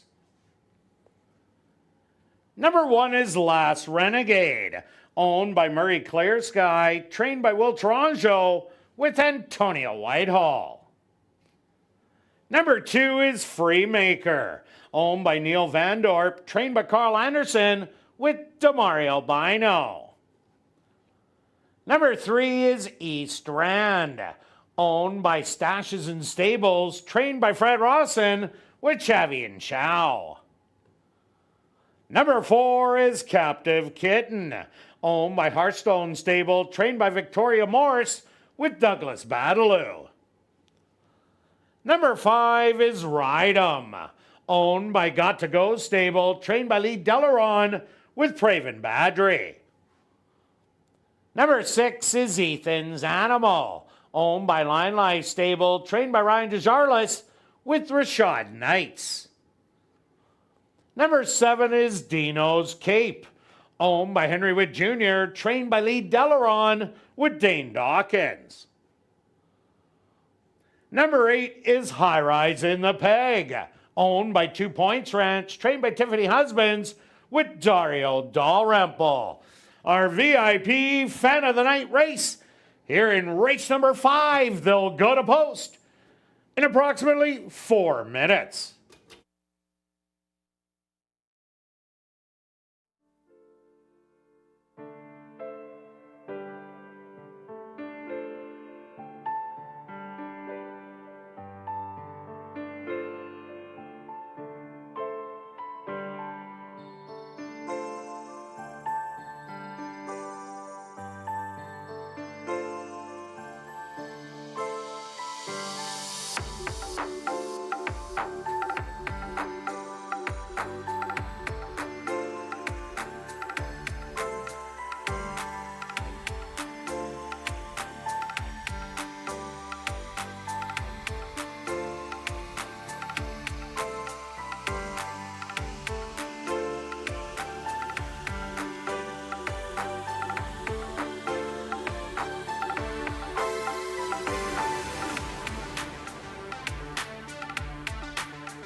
All right, the boys going 7.5 furlongs.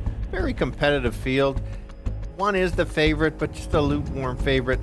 Couple good things about this horse. Should get the rail, should get a nice trip.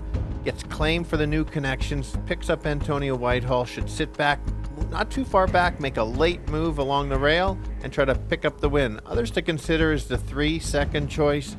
Just lost at this level last time. Sat back and made the late close. Who could be the speed? Getting 11-1 on the 6. You want a long shot? It's going to try to go gate to wire just like the last race. Let's see what happens. 1, 3, and 6. Kirt. Yeah, that's right. I ended up going another number 5, Ride 'em.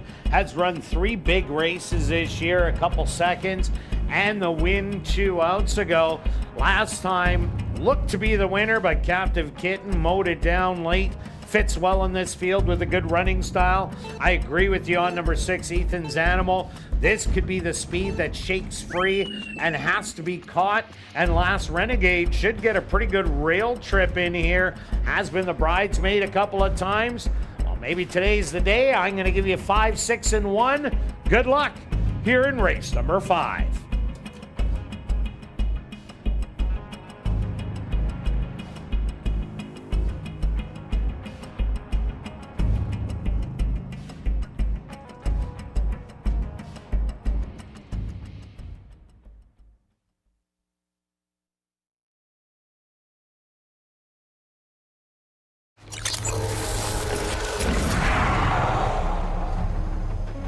It's now 2 minutes to post time at ASD.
Last Renegade, the 5-2 favorite.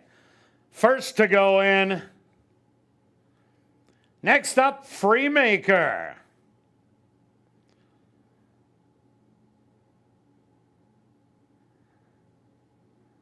East Rand walks up and in. Next up, Captive Kitten. It's now Rydam's turn.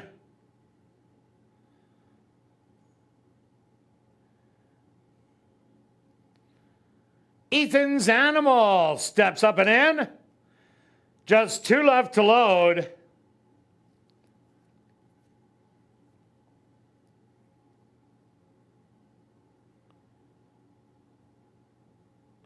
Dino's Cape.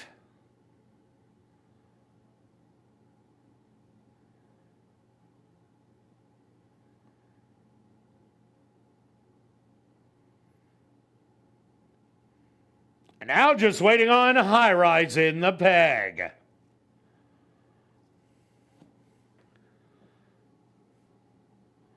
They're all set. They're at the post.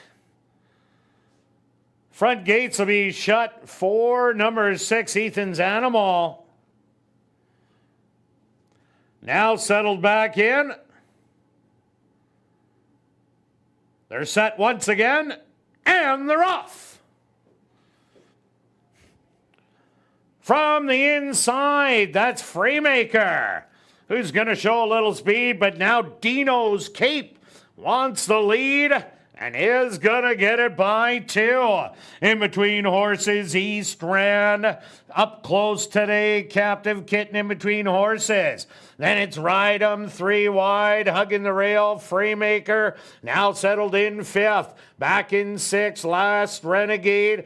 And then your trailers, High Rise in the peg, and Ethan's Animal. The opening quarter, 25 seconds. And Dino's Cape now has company from East Rand and Captive Kitten, who are right behind by half a length.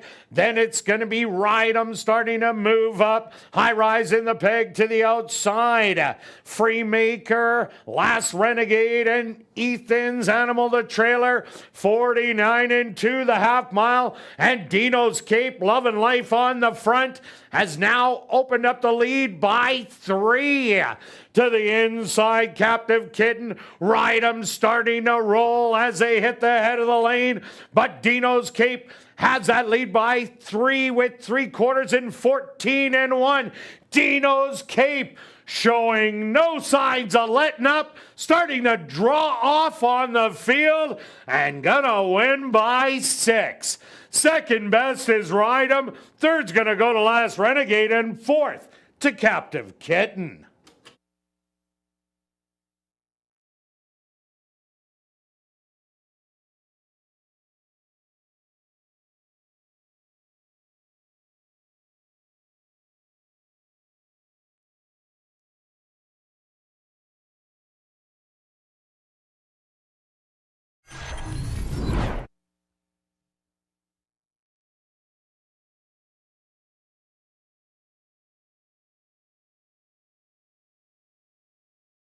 The Stewarts are posted number 7, Dino's Cape, as your race winner. Second goes to number 5, Rydam. Third to number 1, Last Renegade. And 4th to number 4, Captive Kitten. They went the opening quarter, 25 seconds. The half, 49 and 2. 6 furlongs, 114 and 1. 7 furlongs, 126 and 3. Time for the 7.5 furlongs, 133 and 1.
Now entering the winner's enclosure, the official winner of our VIP Fan of the Night race, that's number 7, Dino's Cape. Dino's Cape is a dark bay or brown gelding, 7 years old, by the Factor. Out of the mare, Jody Slew, by Slew City Slew. Owned by Henry Witt Jr., trained by Lee Delaron, and ridden to victory by Dane Dawkins. Time for the 7.5 furlongs, 1:33-1. Congratulations goes out to rider Dane Dawkins, who scores the double. 2 wins for rider Dane Dawkins.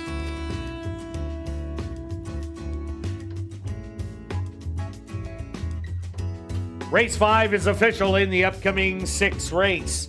The Master Feeds race, number 1, Market King. The owner should read Black and Blue Racing Stable. The Master Feeds race here in race number 6, Classic High 5 Wagering. They'll go to post in 16 minutes.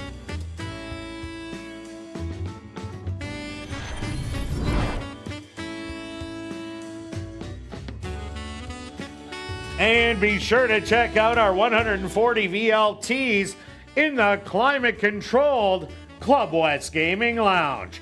Located on the 2nd level of the grandstand and open all day, every day from 10 a.m. to 1 a.m. And tonight and every race night, we will be drawing for $500 cash at 11:30 p.m. in the VLT Lounge during Crazy Hour.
Ladies and gentlemen, turning your programs back to race number 5, we had a claim to report.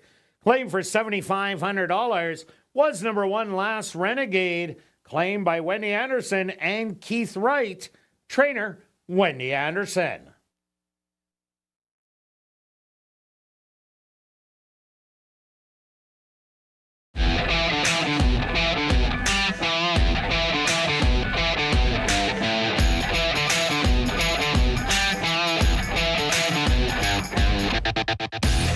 And welcome back down the paddock for race number 6. We have an allowance, optional $15,000 claimer for 3-year-olds and up. They're going to go 6 furlongs.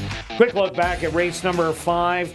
As I said to you, stretch walking in. I guess Dane Dawkins got the memo of get out to the lead. If nobody challenges you, you're long gone.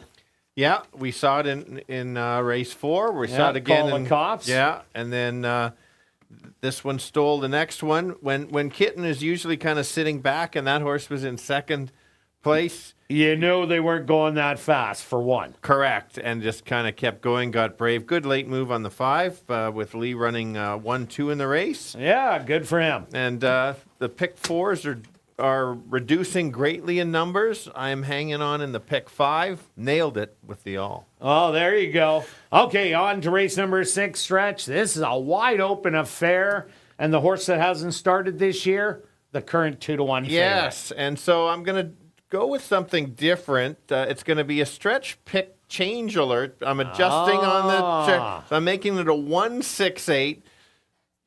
So the horse that hasn't started, but I'm seeing the speed. So Jake, sorry about this. There it is, 1-6-8. Look at how they adjust. They're the best in the business. Aren't they?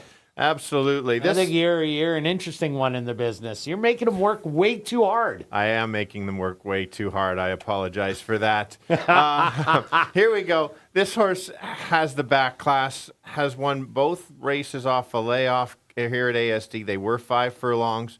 But if this horse will probably be battling a little bit early, but if it can break and runs back to those workouts, look at how good the workouts, Kirt. The last 5 have been good, and then the last 2 have been stellar. Good word.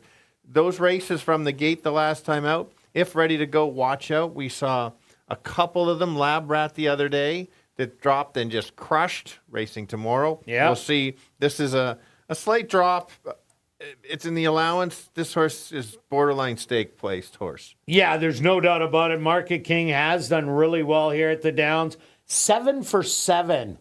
Top 2, 4 wins, 3 seconds, 60,000 in earnings. Speedball on the inside, but I see Speed out of the 3 run today, who's looking for 4 wins in a row. And Stay Happy ran absolutely monster last time out, even though it did lose that race.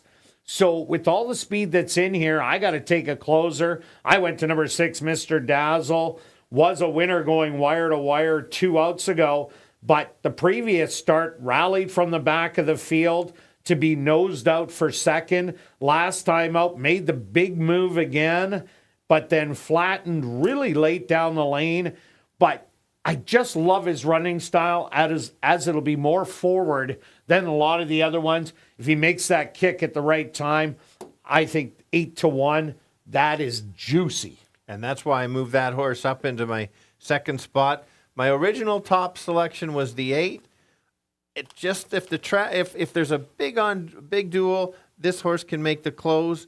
But if somebody gets loose, they just go gate to wire. So maybe this horse is just running for second or third. If somebody gets away, does have a really good closing kick, has a nice maintenance work coming in. Isn't the money a fair amount? But you look at ASD, 12 starts, 7 seconds. So we got to be careful with that. And Blazing Bow did come back to win the RJ Spears. So that was a key race. Also, take a look at number 5, Mr. K. This is my bombs away of the race. That's not really a bomb right now at 8-1. Was a winner 2 outs ago at the first level allowance. Has been in this second level allowance before. Was 7th, beaten 5 1/4 lengths. But I really like that race he ran last time in the RJ Spears. Only beaten by 5 3/4 lengths. Here's a horse that is a closer, but I think fits with all the speed that's in here. For sure. Let's take a look at the 2. One is 2 of his last 3, lost by a nose, has 8 wins of 18 at the distance. Doesn't sit that far off, and it might get a dream trip. Is moving up in class. Will have to run his top effort, but horse has been sharp at ASD. And the 3 run today has taken care of him in 7,500, the first level allowance, and in this condition last time out, but is going to have to contend with serious speed today. We're going to see what he's going to do, maybe come from just off it. But this is a horse that's on an absolute upward roll. Yeah, and one of the morning line favorites here is the 4 horse. Ran game last time, battled every step, just got caught in the duel. He's going to see what this horse can do. He can sit just off if he wants. There he's on the screen. Or go to the lead. I think maybe just off might be the way, but horse is very versatile. And the 7 Replete. Here's a horse that won in stalking style 3 outs ago at the first level. Has been only beaten by 3 lengths at this level and has a good running style. 17-1 should. This is a horse you have to use. For sure. And the 9 on the outside near the parking lot cuts back after a couple longer races. Likes to close late. Did win big on the first start at 5 furlongs, so you know the horse can be competitive. All right, let's go to our wagers here in race 6. Stretch, what do you have? All right, here's, I got place. I've got to change it. This is a change alert. I'm removing the place bet because of the track. I've got a pivot, $3 exacta box, 1, 6, and 8. All right, myself, I'm going after the late double. I'm doing a $10 late double, 2, 5, and 6 with the 10 for $30. Good luck with all your wagers here in race 6, and we'll see you back for race 7.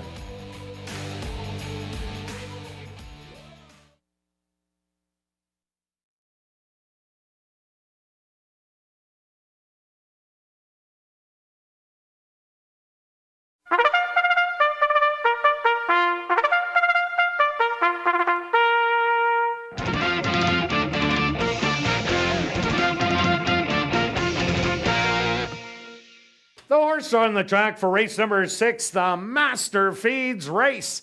They're going to go 6 furlongs for $18,500. Number 1 is Market King, owned by Black and Blue Racing Stable, trained by Ryan DeJarlis with Chavi and Chow. Number 2 is Spire, owned by Pink Cloud Racing, trained by Courtney Ross with Neville Stevenson. Number 3 is Run Today, owned by Murray Clear Sky, trained by Will Taranjo with Rashad Knights. Number 4 is Stay Happy, owned by Jared Brown, Shamrock Racing Stables, and Regal Group, trained by Jared Brown with Ronald Alley. Number 5 is Mr. K, owned by Henry Witt Jr., trained by Lee Delaron with Dane Dawkins. Number 6 is Mr. Dazzle, owned by Darcy Peterson, trained by Shelley Brown with Antonio Whitehall. Number 7 is Replete, owned by Elton Dickey and Wade Salmon, trained by Elton Dickey with Ronaldo Cumberbatch. Number 8 is Gallon Oak, owned by Bonnie McCrory and Gary Danielson, trained by Gary Danielson with Demario Bino. Rounding out the field is number 9, Totalizer, owned by Monique Goulet, trained by Will Taranjo with Dario Dalrymple. The Master Feeds race here in race number 6. They'll go to post in approximately 3 minutes.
right, some allowance optional claimer boys going. Very talented field, wide open race.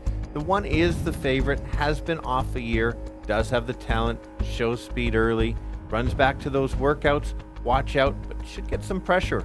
So take a chance on the speed since it's holding. The other one that shouldn't be 7-1, Mr. Dazzle, likes to win races, always in the mix. Also a good workout coming in. Can't leave him out. And my original top selection is the closer that'll be coming from the back. That's the 8. You better get some value, as he doesn't win a lot. 1, 6, and 8. Kirt? Yeah, Stretch, I did go number 6, Mr. Dazzle. I see a lot of speed out of the 1, 3, and 4 in here to set up for a closer. And Mr. Dazzle has a great running style for that kind of a race. Sitting only a couple lengths off of it, making the big pounce. Hopefully this time can last to the wire. I put number 8, Gallon Oak, in second. Comes out of a key race 2 outs ago where the horse came back to win a stake. That's Blazing Bow. And that was a race that was favoring speed all day and came from the back. And my bombs away, number 5, Mr. K, ran great in the stakes race. The RJ Spears ran a good second behind Run Today, the 3-horse, when it was loose speed. So I'm going to give you a 6, 8, and 5. Good luck here in race number 6.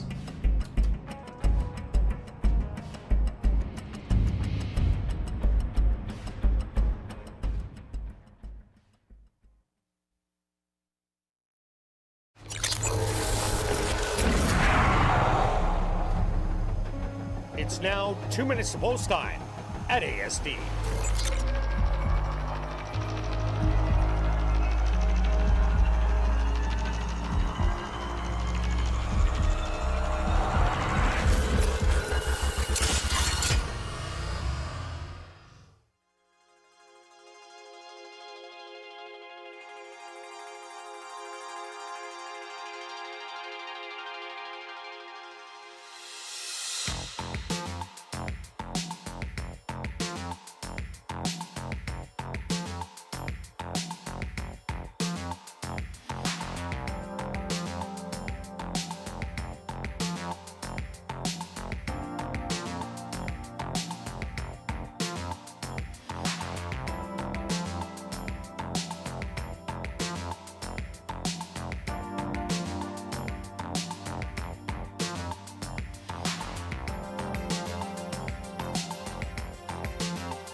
Post time!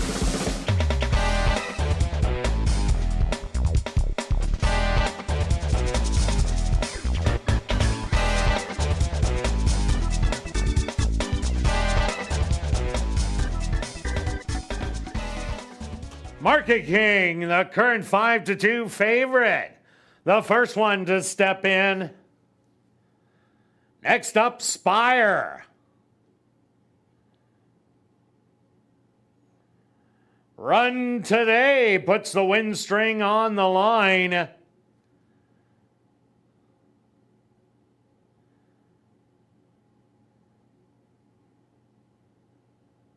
Also is in. Here comes Stay Happy.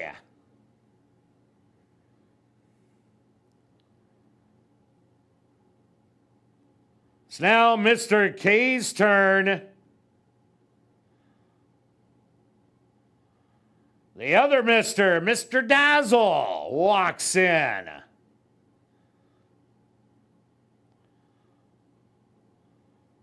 Here comes Replete.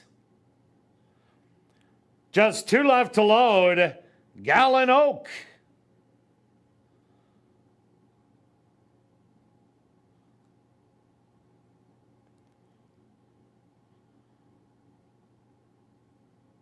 And just waiting on Totalizer.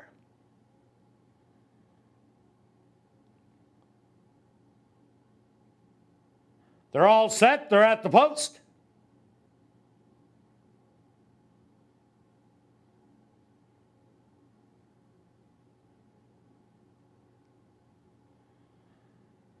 Number 6, Mr. Dazzle, opens the front gate.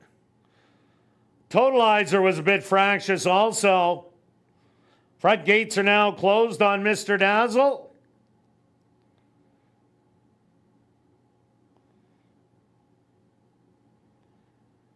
They're again at the post, and they're off. From the middle, Stay Happy. Shows some early speed with Run Today to the inside. Market King will be settled in 4th early. Replete also up close on the outside. Another length and a half back to Gallon Oak. And Mr. K running as a pair. Totalizer starting to get into it. Mr. Dazzle and Spire can see them all. 23-2 the opening quarter. And Run Today now has the lead by a length. Switching to the outside, Market King coming with a run 3 wide. That's Replete. Also rallying from the back of the field, Totalizer and Gallon Oak. The half 46-2. And Run Today spins out of the turn with the lead by 4. To the far outside, Totalizer is coming with a late flourish, a 16th of a mile to go, and it's Totalizer on the outside getting the win. Run Today for second, very close for 3rd and 4th between Mr. K and Replete.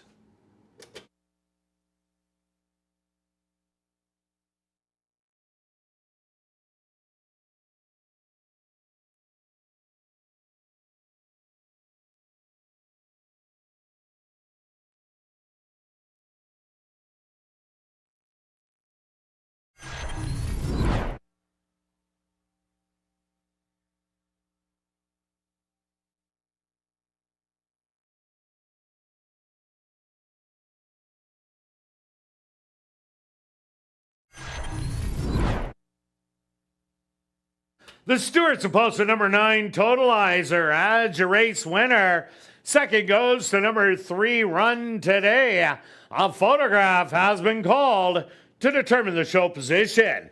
They went the opening quarter 23-2, the half 46-2, 5 furlongs 59-1. Time for the 6 furlongs 112-2. Results of the photo show number 7, Replete, finishing 3rd. 4th goes to number 5, Mr. K, and 5th to number 2, Spire.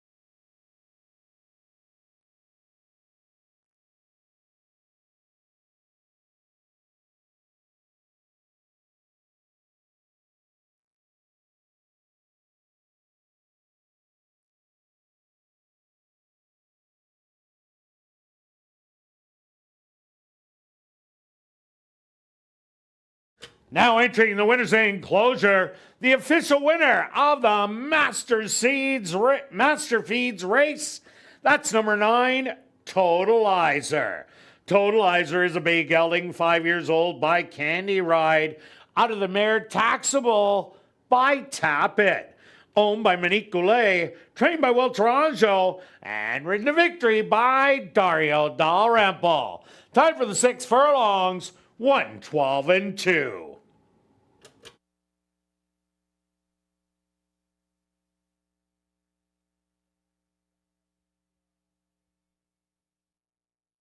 Race 6 is official in the upcoming 7th race.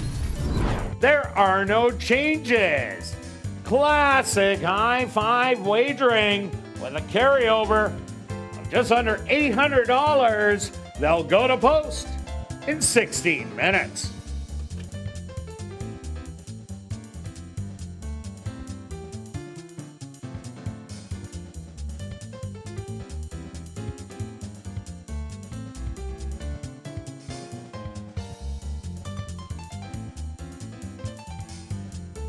Well, after the final race, be sure to head up to the clubhouse where our popular Crazy Hour kicks in.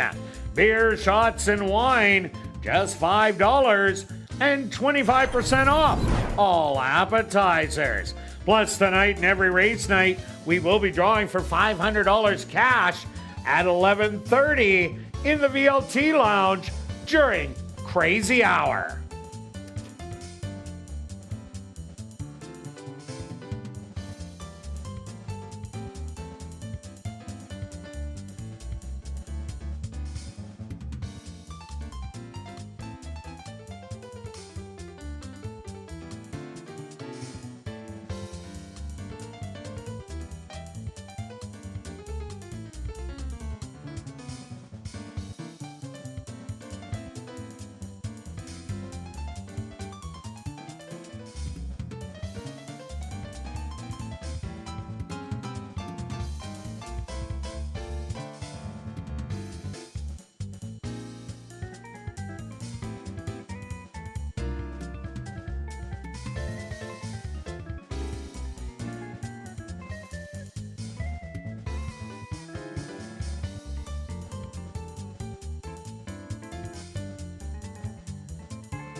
Ladies and gentlemen, turning your programs back to race number 6, we had a claim to report. Claim for $15,000 was number 1, Market King, claimed by Kane Couture and Sharon Uhl, trainer Jared Brown.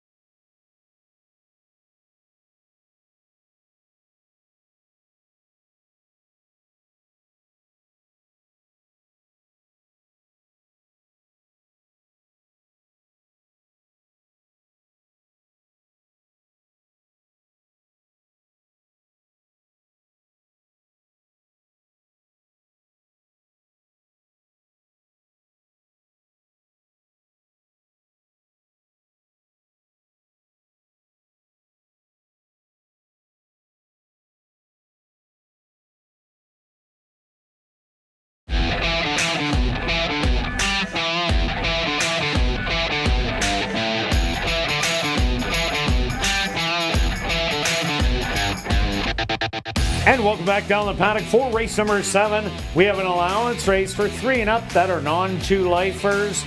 They're going to go 6 furlongs. Quick look back at race number 6. While there was supposed to be a big speed duel, but Run Today is running so hot, but it ends up getting beat by its stablemate, Totalizer, late down the lane. They got a pretty good 1-2 punch. Absolutely. Both of them, like you said, ran so well. I'd say Totalizer ran back to his race, very first race this year. That was opening day, and just circled and ran going away on the outside. Mark that one down just because how the speed is playing. And it's good that you backed off a Gallon Oak. Yeah, it shows. So I'll make note for next time. I said. And same with Mr. Dazzle. When you hit and open the gate there, yes. Maybe he was a little stunned. I don't know. But next time, he might be worth a playback at Absolutely. a bigger price. Yes, that's where you make these notes on there. Let's go to the big favorite. We all knew the horse was going to be the big favorite. If you don't have the 10 in your pick 4 or pick 5, you're going to get paid if somebody else wins. I've been, impressed with him so well this year. Backed him many times even before he was becoming the 1-9 shot. Can stalk and then take over. He's best on paper. Yeah, no doubt about it. And that time last time, 1:12-2, that's what they ran in the last race, which was a second level allowance. I'm in agreement with you. I also went with number 4, Rough Customer, getting 50-1 right now. Didn't like that field last time out, but not a surprise. That's the open first level allowance. Now gets back to the allowance non-2 lifers. Not a lot of early speed in here, so I expect Rough Customer to be forward in the race and just might be able to hang around for a big piece. Yeah, that's a good angle. Of course, I'll go to my go-to horse that I kind of backed almost every race. Not to win, but to be in the money. That's the 7 horse. Horse can sit just off, cuts back in distance. Now, if there's not a lot of speed, then this horse can't get too far back, but I do like the race 2 back, that was a nice race. Somewhere around that type of race puts this horse in the mix for 2nd or 3rd. Yeah, I also like number 9, Wicked Black Bullet. Broke the maiden 2 outs ago on the dropping class from the non-3 lifers. Then last time out was just plain and simply too far back, but still made a really good rally down the lane. Only got beat by 2 3/4 to the 7. I think he'll be sitting closer today, and that improves the chances. Yeah, the 6 is a lightly raced horse. Only 2 races this year. I like how this horse is slowly getting better. I got the win last time. Yes, is moving up in class, but if you look at the races before a couple years ago, figures are there. Gets that right trip, certainly can be there, has a lot of upside. And the 3, I Love My Life, ran a huge race 2 outs ago. Only lost to No Show, No Call by 2.5 lengths after grabbing the lead, going 5.5. Went 7.5 last time out. Was beaten by McEwen, who looks like it is a monster, and it is on the Derby trail. The cutback in distance will really help I Love My Life. Yeah, and you got to take a look at this one horse. Maybe not to win. We know the horse lost by a bunch, but 2 back ran such a good race. And then last time broke slowly, then rushed, and then faded. I think if this horse can break a little bit better, can sit a little closer, or at least hang around, you kind of have to ignore all the odds because there's so much money on the 10, but that might be one to complete your try or super in there. And the 5, Salto del Lupo, has run back-to-back good races, ran second meet and won, and then got the job done over 3 rough shots, going 7.5 furlongs, now jumps way up to this allowance level, but not out of the question with the horse running so well to start off 2024. For sure, and the parking lot horse is the 11. Interesting of note, you look at this horse, ran a big race from the outside 2 back. A 3 back at Woodbine was in the outside, ran a big race. When he's inside, doesn't always run as well. So now you get the outside. This horse is going to pay. It's I don't know about the win, but certainly can be somewhere. And number 8, Tea Party today, ran a big race 2 outs ago, running 4th. The comeback race, even better, breaking the maiden, beating the big favorite Ice Storm, and they crushed everybody else in the field. Tea Party today also has a good running style, but just by the time it ran that day, we'll have to step it up a little bit. Yeah, and don't forget about the 2, because you take a look, this horse only lost to No Show by a couple lengths, 3 lengths way back on June 12th. Wasn't going a distance, 7.5, 2 turns. Now cuts back. Yes, did lose to Green Amazon, but this is one of these type of horses that sneaks in there to really make a try or a super pay. All right, let's go to our wagers here in race number 7, Stretch. What do you have? I have not a $1, but a $2 try wheel like yourself. Oh. 10 with 6-7 with 1, 4, 6, 7, 9. No wedge. That's it. That's all you need? That's all I need. All right, now I'm going 10 on top, the 4 for second, with a bunch, 1, 3, 5, 6, 7, 9. And then I'm going the 10, and I'm throwing in the wedge. I'm taking 1, 3, 5, 6, 7, 9, and the 4 for third. $1 tickets, they're both 6. You can spend 12. I'm doing $2 ones, so it costs me 24. Good luck with all your wagers here in race 7, and we'll see you back tomorrow, 6:45 Central, for ASD Live.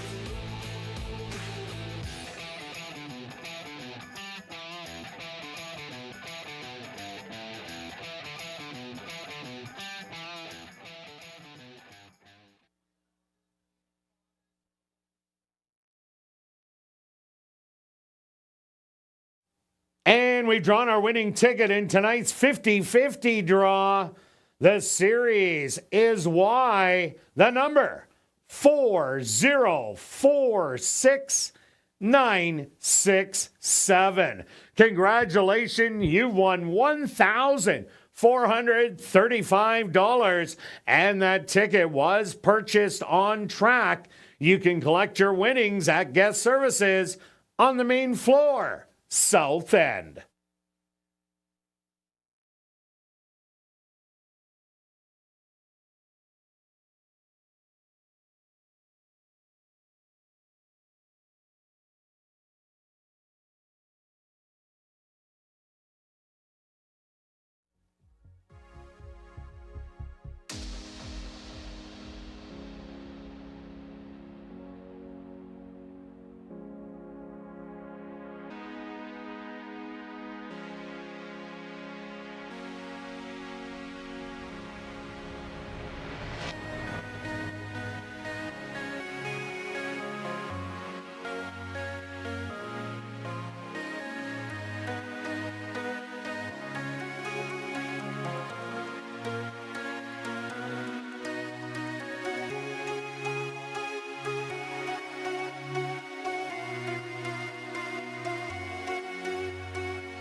The horse on the track for race number 7. They're going to go 6 furlongs for $18,000. Number 1 is Silver Jaguar, owned by Gary Naherniak, Rianne Gray, Dave Ledoux, and Damon Gillis, trained by Mike Taphorn with Praven Badri. Number 2 is Thirsty Baby, owned by Windancer Stable, trained by Wendy Anderson with Demario Bino. Number 3 is I Love My Life, owned by Artisan Farms, trained by Lise Pruitt with Neville Stevenson. Number 4 is Rough Customer, owned by Ray Blassetti, trained by Victoria Morse with Siobhan Bell. Number 5 is Salto del Lupo, owned by Murray Duncan and the estate of Gerald B. Stewart, trained by Murray Duncan with Dwight Lewis. Number 6 is Silver Blur, owned by Croto Chuckwagon Team, trained by Jennifer Jordan with Javanil Patterson. Number 7 is Green Amazon, owned by Hardball Stable, trained by Stephen Gaskin with Antonio Whitehall. Number 8 is Tea Party Today, owned by Barbara Taylor, trained by Carl Anderson with Dane Dawkins. Number 9 is Wicked Black Bullet, owned by Black Diamond Stable and Jerry Geddes, trained by Tom Gardapi Jr. with Rashad Knights.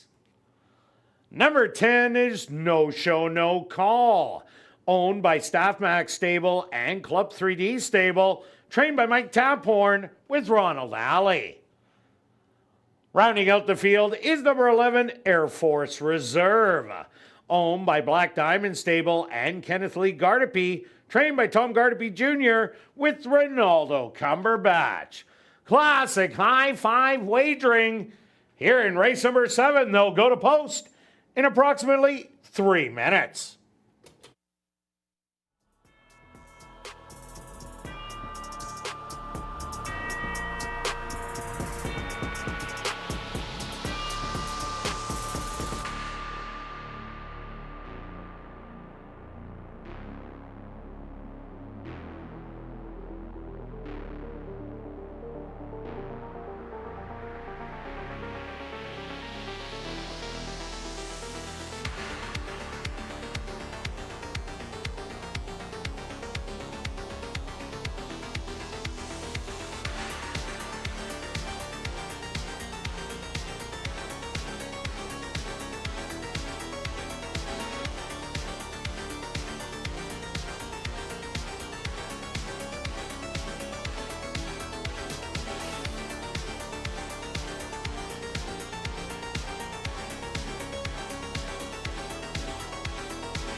Field of boys going 6 furlongs to close out the night.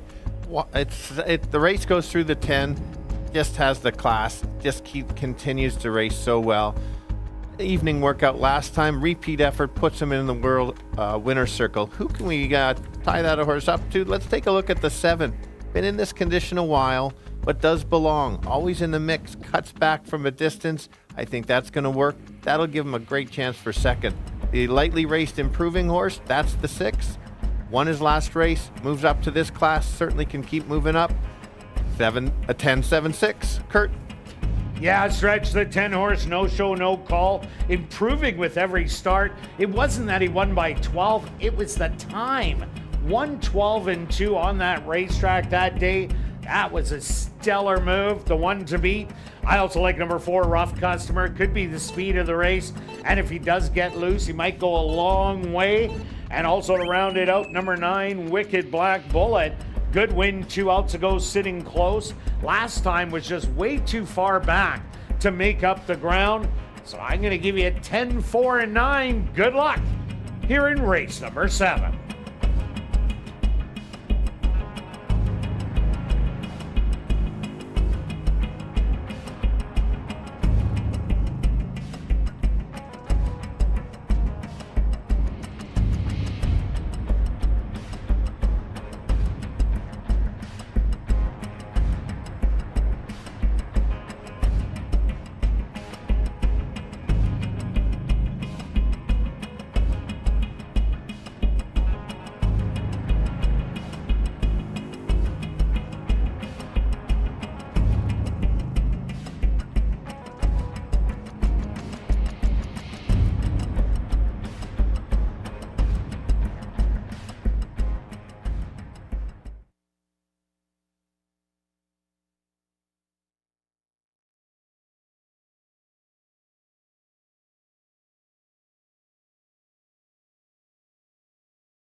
time.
Tea Party today will be the first one to go in for the nightcap.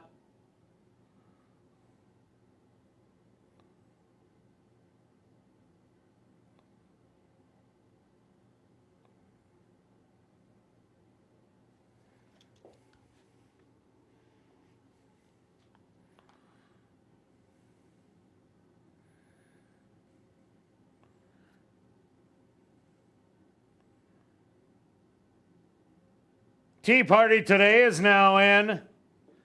Next up, Silver Jaguar.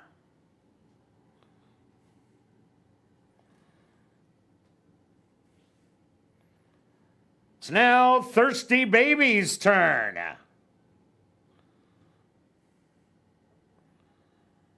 Here comes I Love My Life.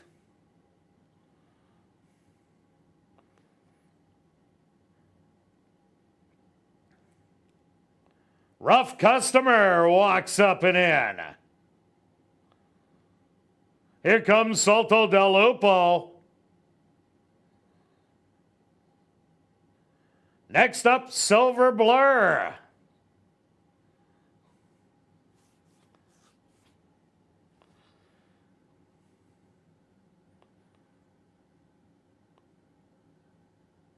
Green Amazon ready to go in.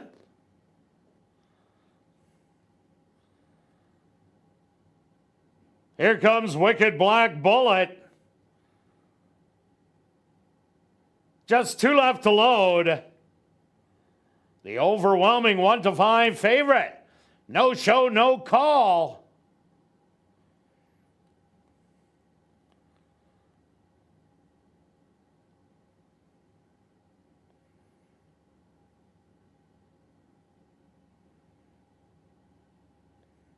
And just waiting on Air Force Reserve.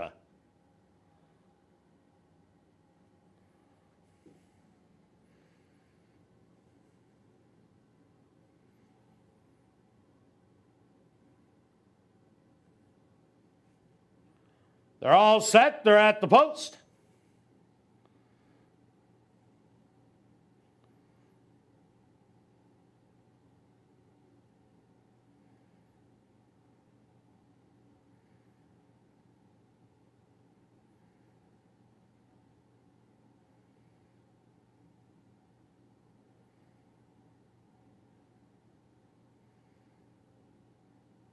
And they're off. From the middle of the track, Rough Customer. Showing speed with I Love My Life to the inside. Air Force Reserve to the far outside is going to make it a trio early. Settled in behind, no show, no call on the outside. Tucked in, Salto del Lupo. Then it's Wicked Black Bullet. And with Thirsty Baby, another length to Tea Party today, Silver Jaguar, and your trailers Green Amazon and Silver Blur. 23-3 the opening quarter, and Air Force Reserve has that lead by a length, but no show, no call. Boldly looming on the outside as they hit the head of the lane. Air Force Reserve, no show, no call. Wicked Black Bullet coming with the run with Green Amazon, but it's no show, no call. Now taking over, and at the 16th pole is gonna draw away to victory. No show, no call, wins it by 2. Second's gonna go to Air Force Reserve. Very close for third and fourth between Wicked Black Bullet and Green Amazon.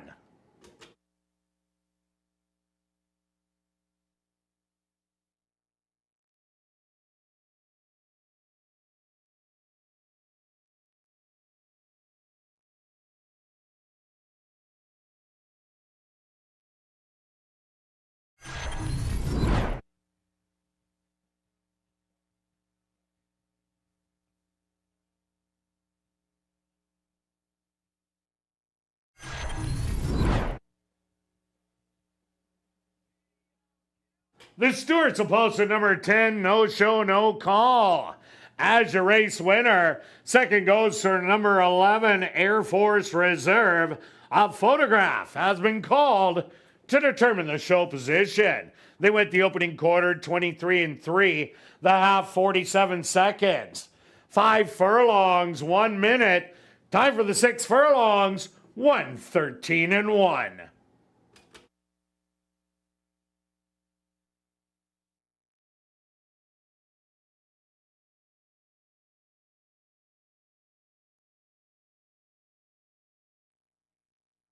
Results of the photo show number 9, Wicked Black Bullet. Finishing third. Fourth goes to number 7, Green Amazon. And fifth to number 3, I Love My Life.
Now entering the winner's enclosure, the official winner here in race number 7, that's number 10, No Show, No Call. No Show, No Call is a chestnut gelding, 3 years old, by Kentucky Bear, out of the mare She's Regal by Going Commando. Owned by Staff Max Stable and Club 3D Stable, trained by Mike Taphorn, and ridden to victory by Ronald Alley. Time for the 6 furlongs, 1:13-1. Number 10, No Show, No Call, was proudly bred right here in Manitoba by Cam Ziprick and Charles Folliard. Well, now it's time to head up to the clubhouse to enjoy Crazy Hour on the second level, where there's a free $500 cash draw that will take place at 11:30 p.m. in the VLT Lounge, as well as beer, shots, and wine, just $5 and 25% off all appetizers. And remember, racing resumes tomorrow at 7:30. We'll see you then.